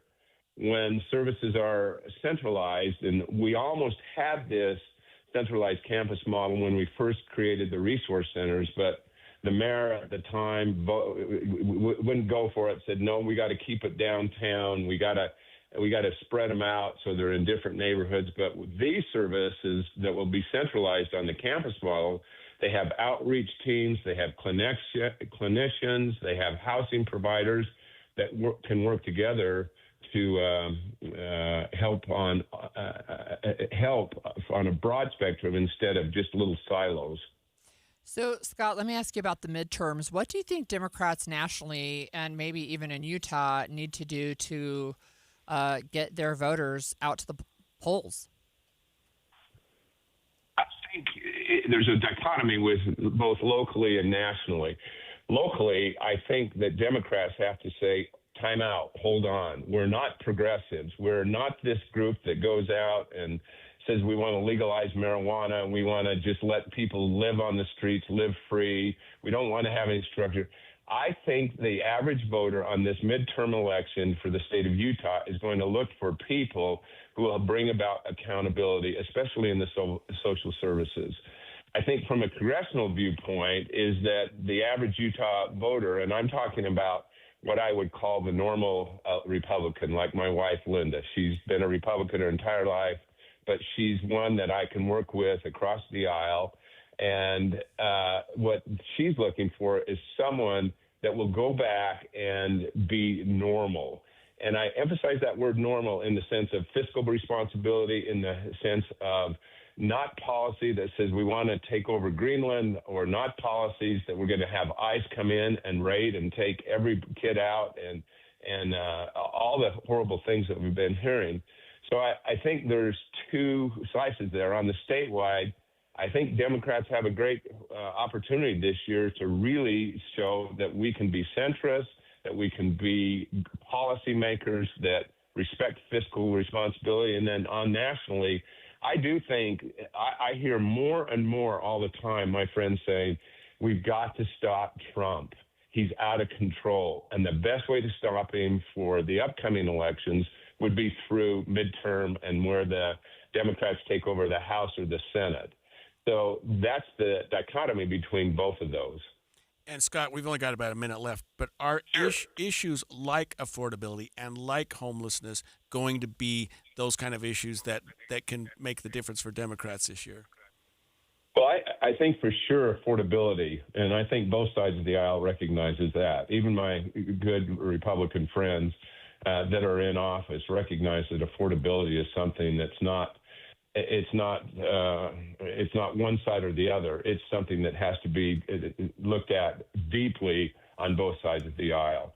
I think there's the biggest nonpartisan effort we'll ever see in the history of voting when it comes to affordability. But the other policies that, Greg, I think are going to be very challenged, and the whole ICE and the whole Homeland Security, the arrogance, what we see in DOJ, it just raises everyone's hair on the back of their neck, except the extreme MAGA people. And, they've lost all decorum. I watched C-SPAN a lot. I'm done with talking heads. Not that you guys are talking heads, okay? I listen to you guys all the time. But I think that there's a happening right now of where people they just want good policymakers. They don't want that extreme anymore, the extreme left or the extreme right. And both parties have been guilty of it. So I think when you have candidates like Ben McAdams, for example, that is pretty centrist, and other candidates, John Curtis, I think he tries hard to be as centrist as he can. I think voters are going to be looking for those type of individuals to vote for. And I believe it even starts at the city level and goes all the way up through, positions of district attorney, legislative. I've seen a whole bunch of people running for the legislature on both sides of the aisle that are very centrist. It's been really amazing that I've never seen so many Democrats running that are not progressive, but they're a very centrist group. And the same with Republicans. There's a whole group of Republicans that are brand new that are saying enough's enough of what's going on Capitol Hill. It's going to be an exciting year. I think it'll be really exciting. Thanks so much. We've been speaking with Scott Howland. We'll be right back. Servicing your furnace because the weather's been so nice? Today's your lucky day. What's up, everybody? I'm Mike Wilson with Any Hour Services, and with the upcoming cold nights in the forecast, I thought it'd be a nice gesture to have one of our surprise one-day sales. And they say procrastination doesn't pay. Normally, we charge $124 to tune up your furnace, but not today. If you call today, Monday, February 16th, and mention you heard this ad, we'll give you $105 off and tune up your furnace for only $19. You won't hear this on the radio tomorrow, so call Any Hour Services or visit anyhour.com right now to schedule. The older your furnace, the more important it is to maintain it. It's the least expensive way to extend its life and avoid unexpected breakdowns, and our technicians service all brands. Call Any Hour Services or visit anyhour.com right now to schedule. Look for the button that says Book Online and schedule your $19 furnace tune-up at anyhour.com. That's a $124 value for only $19, if you get a hold of us today. Google Any Hour Services or schedule online at anyhour.com. KSL Broadcast Group contests are open to participants 18 years of age and older that are residents of Utah, unless otherwise specified. Employees or agents of the station, Bonneville International Corporation, other area radio stations, or any entity associated with the contest may not enter. Persons who have won in the last 30, 60, or 90 days from a station contest or event may not be eligible. Full general contest rules are available at kslnewsradio.com/contests. Did you know your baby might need their first dental visit sooner than you think? Did you know your baby should visit the dentist after their first tooth appears or by their first birthday? Keep your family healthy. Your smile matters. Babies can get cavities as soon as they have teeth. Bad bacteria can be transferred to a baby's mouth through unwashed spoons or pacifiers. Pacifiers dipped in sugar or sweetened drinks can also cause cavities. Prevention begins by using a small, soft toothbrush and a little fluoride toothpaste. Grain of rice size ages 1 to 2 and a pea size ages 3 to 6. Practice with your baby before their first dental exam. A dental professional can give you the best advice to keep your baby healthy and smiling. If you don't have a dentist, visit yoursmileutah.org for more information on community dental services. This message brought to you by Utah Oral Health Coalition, Utah Dental Association, University of Utah School of Dentistry, the Utah Department of Health and Human Services, and other Utah health partners. Remember, a healthy smile means a healthier life. Your smile matters. Hi, I'm Utah tax attorney Jordan Wilcox. When the IRS invades your life, it's never good news. Keep in mind, it's not just you. I owed roughly $34,000. $61,000. When the IRS first contacted me, I was horrified. When they start hounding you and harassing you and assaulting you. Don't face the IRS alone. With everything in your life at stake, don't trust just anyone. From what I got told was being done in a matter of 2 years, he had done in a matter of like 48 hours. It's a great thing to have the IRS off your back. We have reduced our tax liability by over $42,000. Once I signed on with Jordan, I never talked to the IRS again. It changed our lives. You need someone to fight for you. Visit endtaxworry.com and get relief today. Let's solve your tax problems now. Visit endtaxworry.com. That's endtaxworry.com. Why'd I go to the doctor? Working on the farm, my heart kept skipping a beat. I didn't think much of it, but my daughters made me get checked out. Turns out I have atrial fibrillation, which increases the risk of stroke about 5 times. Symptoms like irregular heartbeat, heart racing, chest pain, shortness of breath, fatigue, or lightheadedness can come and go. But if it's AFib, the risk of stroke remains. If you have symptoms, contact a doctor. I'm so glad I did. Visit notimetowait.com. Sponsored by Bristol Myers Squibb and Pfizer. Why choose a Sleep Number smart bed? Can I make my site softer? Can I make my site firmer? Can we sleep cooler? Sleep Number does that. Cools up to 8 times faster and lets you choose your ideal comfort on either side, your Sleep Number setting. Enjoy personalized comfort for better sleep night after night. And now, during our President's Day sale, take 50% off our limited edition bed, plus free premium delivery with any bed and base. Ends Monday. Only at a Sleep Number store or sleepnumber.com. Any Hour Services can help you make sure your furnace keeps you warm this winter. Whether you need a tune-up, a repair, or a second opinion about replacing it, call Any Hour Services or visit anyhourservices.com. Inside Sources. Well, we hope if you are working today, you've been able to enjoy the show. And if you're not working today, you've been able to enjoy the show because we haven't talked about it much, but it's actually President's Day today, and we're working today. And I think we just need a little bit of a reminder to what that means and why we have this holiday and why it's so important. So we do have with us News Nation's White House correspondent Libby Dean on the line with us. Thanks for joining us, Libby. Hi, happy President's Day. Thank you. Can you remind us and our listeners, why do we have a President's Day? Well, it's actually a federal holiday, and it began as the celebration of George Washington's birthday, and then it came Abraham Lincoln's birthday. Of course, he was born on February 12th. And then this all changed actually just to expand to honor all U.S. presidents back in the 1970s, I believe 1971. And now it's this observance every third Monday in February, and that's what today is. So can you talk to us about the upcoming celebration? It's the 250th year of since 1776 and what we can expect as we approach July? Yeah, and it's interesting because this is, of course, the day that celebrates George Washington's birthday, but President Trump is going to spend his birthday, which is June 14th, on the White House South Lawn. He's going to be watching that UFC fight that we've all heard so much about. So a little bit different ways to celebrate, but there's a lot of America 250 events. There's, of course, the whole collaboration between the Trump administration, and this is going to be stuff not only in Washington, D.C., but really across the country. But here in D.C., as I mentioned, that UFC fight, the other thing that's going to be very interesting for Americans to watch is that Grand Prix that's going to take place here in D.C. We're going to see those race cars actually speed down the National Mall. But all of that is in celebration of America's 250th. So because it is President's Day today, what can you tell us about what President Trump is doing today? Yeah, I was actually just speaking to a senior White House official because the president isn't at the White House today. He is in Florida at his Mar-a-Lago estate down there. And I was like, what is the president up to? So this President's Day, what they tell me is he is posting on Truth Social. As we've already seen, he posted actually about the Nancy Guthrie case. We know he's watching TV. Also, he is taking meetings with staff and talking to reporters, is what that senior White House official told me. But the president will return from Florida later tonight to the White House. Sometimes on Air Force One, of course, we know he speaks to those reporters on board. We could also have the chance to speak to him when he returns to the White House later tonight. And last question, this might catch you off guard a little bit. What is it like to be a White House correspondent?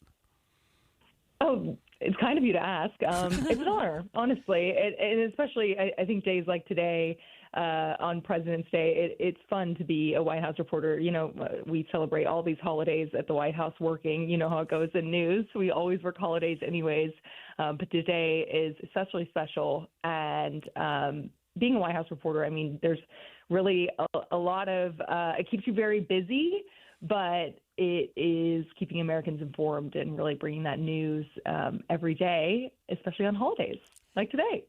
Thank you so much, Libby. That was News Nation's White House correspondent, Libby Dean. And, you know, I wanted to point out just a couple of things from the Winter Games that are going on before we get to the fun facts of the day. And I don't know if you saw this over the weekend, but there was a Japanese skier on the moguls who ended up crossing the finish line backwards. Oh, it was amazing because he hit the last jump. He kind of went crazy and lost control. Almost looked like he was going down. Yeah. But he flipped backwards, and he still beat his opponent just by a fraction of a second. But he was skiing backwards. You know, the new skis, well, they're not even new anymore, have the twin tips. So you got incredible. A little bit of a flip up on both sides of your ski. Yeah, well, see, you would know that, and I didn't know that, but I saw the video, and it's like, holy cow, these guys. Yeah. These guys. And I think I understand, too, that Australia ended up with their first medal in skating, and the little caption I saw is like, your only chance of a medal is if everybody in front of you falls down, and then the first 3 people fell down, and the Australian was able to cross That's and kind win. of what that short track speed skating, maybe that's what it was, is like. It's just this carnage, and it goes around and around. You get to the last lap, and then it's everybody Oh my for gosh. themselves. Yeah. So, yeah, those, and then I have to say this, the biggest scandal right now in the Olympics is curling. So who knew, right? Because Canada has been accused of cheating for touching the stone after they were supposed to do that. And apparently other countries, like, it happens so often that they set up cameras to get the right angle, and holy cow. So who knew? You always wonder how that broom doesn't touch it once It's in a not, while. it was their finger, right? It was their finger. And so anyway, so that's the biggest scandal right now in the Olympics. But you also have one with the guy that confessed to cheating on his girlfriend as a way to apologize. Like, I don't know what that is. But she didn't have much of a sense of humor about it either. Well, I wouldn't either, actually. Well, okay. It's time for Holly's history lesson. This day in the history of the Winter Games on Inside Sources, brought to you by America First Credit Union. So on this day in 1952, and this would be at the Oslo Winter Games, the United States went 1 and 2 in the 500-meter speed skating event. Ken Henry took gold ahead of his teammate Don McDermott, who got the silver. Yeah, and speed skating, it's just it's amazing to watch those people go with their arms flopping, and they're just going at it like it's beautiful. It's art really to watch speed skaters when they're really flying. The only speed skater I can tell you that I really followed was Apollo Ono in the 2002 Winter Games here in Utah. Okay, but in 1980 in Lake Placid, the American speed skater, back to speed skating, Eric Heiden won the 5,000 meter in a record 7.29 seconds. 7 minutes and 2 seconds to go 5,000 meters. Yeah, 5,000 meters. You're right. So that's faster than you could run. 5,000 meters is well over a mile, significantly more than a mile, and he does that in 7 minutes. So yeah, that's flying. That was the second of 5 gold medals that he had at Lake Placid that year, 1980. So 1984, and this is, I guess, maybe when I started paying more attention. I mean, I was an adult by 1984, but 3-time men's figure skating world champion Scott Hamilton finally won a gold medal at the Sarajevo Winter Games. So he had already been out there. Done several, right? Yeah, but that was when he finally won gold. And Scott Hamilton, he has gone on to have an interesting career. He's married. He has a couple of kids, but he also adopted a couple of kids from Haiti. And it's like, oh, he also has had cancer multiple times, actually. So he's a cancer survivor across multiple things. But 1984 was his year. I just did the math in my head. 5,000 meters is like 3.1 miles. Okay. Because I know 10K is 6.2. Okay, see? All right. There you go. go. And then in 1984, Bill Johnson, also at the Sarajevo Winter Games, he was the first American to win gold in downhill skiing. The first one. And he was kind of a funny guy. He was a really quirky guy. I liked Bill Johnson. He didn't take himself too seriously. I remember that very well. And he won the gold medal in downhill skiing, which to me, skiers look at the downhill as the premier event because you're just on the edge the whole time, just flying like breakneck, literally speed. I know. Speaking of skiing, you spent some time skiing. Could you take on a downhill skier, even if they were maybe a little older than Olympic glory? Yeah, I think if it was a mile long course and I started at 0.9 mile and we got going, it'd be close. It'd be really close. It's still so fun to watch. We still have about another week. Scary things in the way. Well, I've been enjoyed watching the Olympics, but there was actually a hockey game on today. I didn't see how it ended up. It was like the U.S. versus Sweden. It may have been. The U.S. was ahead 2-0. I was watching it before we started the show. I was kind of interested to see how that shook out. But there's so many things going on, and it's a different time zone, so you catch things at different times. And we've had Matt Gephardt join us at various times to talk about what's going on there. Well, this day in the history of the Winter Games was brought to you by America First Credit Union. Helping your money do more has never been easier. Just head to americafirst.com and open a high-yield certificate today. Any other fun facts today? Nope, that's it. We're at the end of our show. Well, then we will go now. That's it for Inside Sources. Midday with Maria Shileos is up next with details of a body that has been found on a hiking trail in Bountiful. Stay here with us on KSL News Radio. We'll be right back. KSL Salt Lake Park trailhead just after 6 o'clock this morning. Davis County Sheriff's Office spokesperson Stephanie Dinsmore tells me they're still trying to figure out whether this was just an accident or if foul play was involved. Every death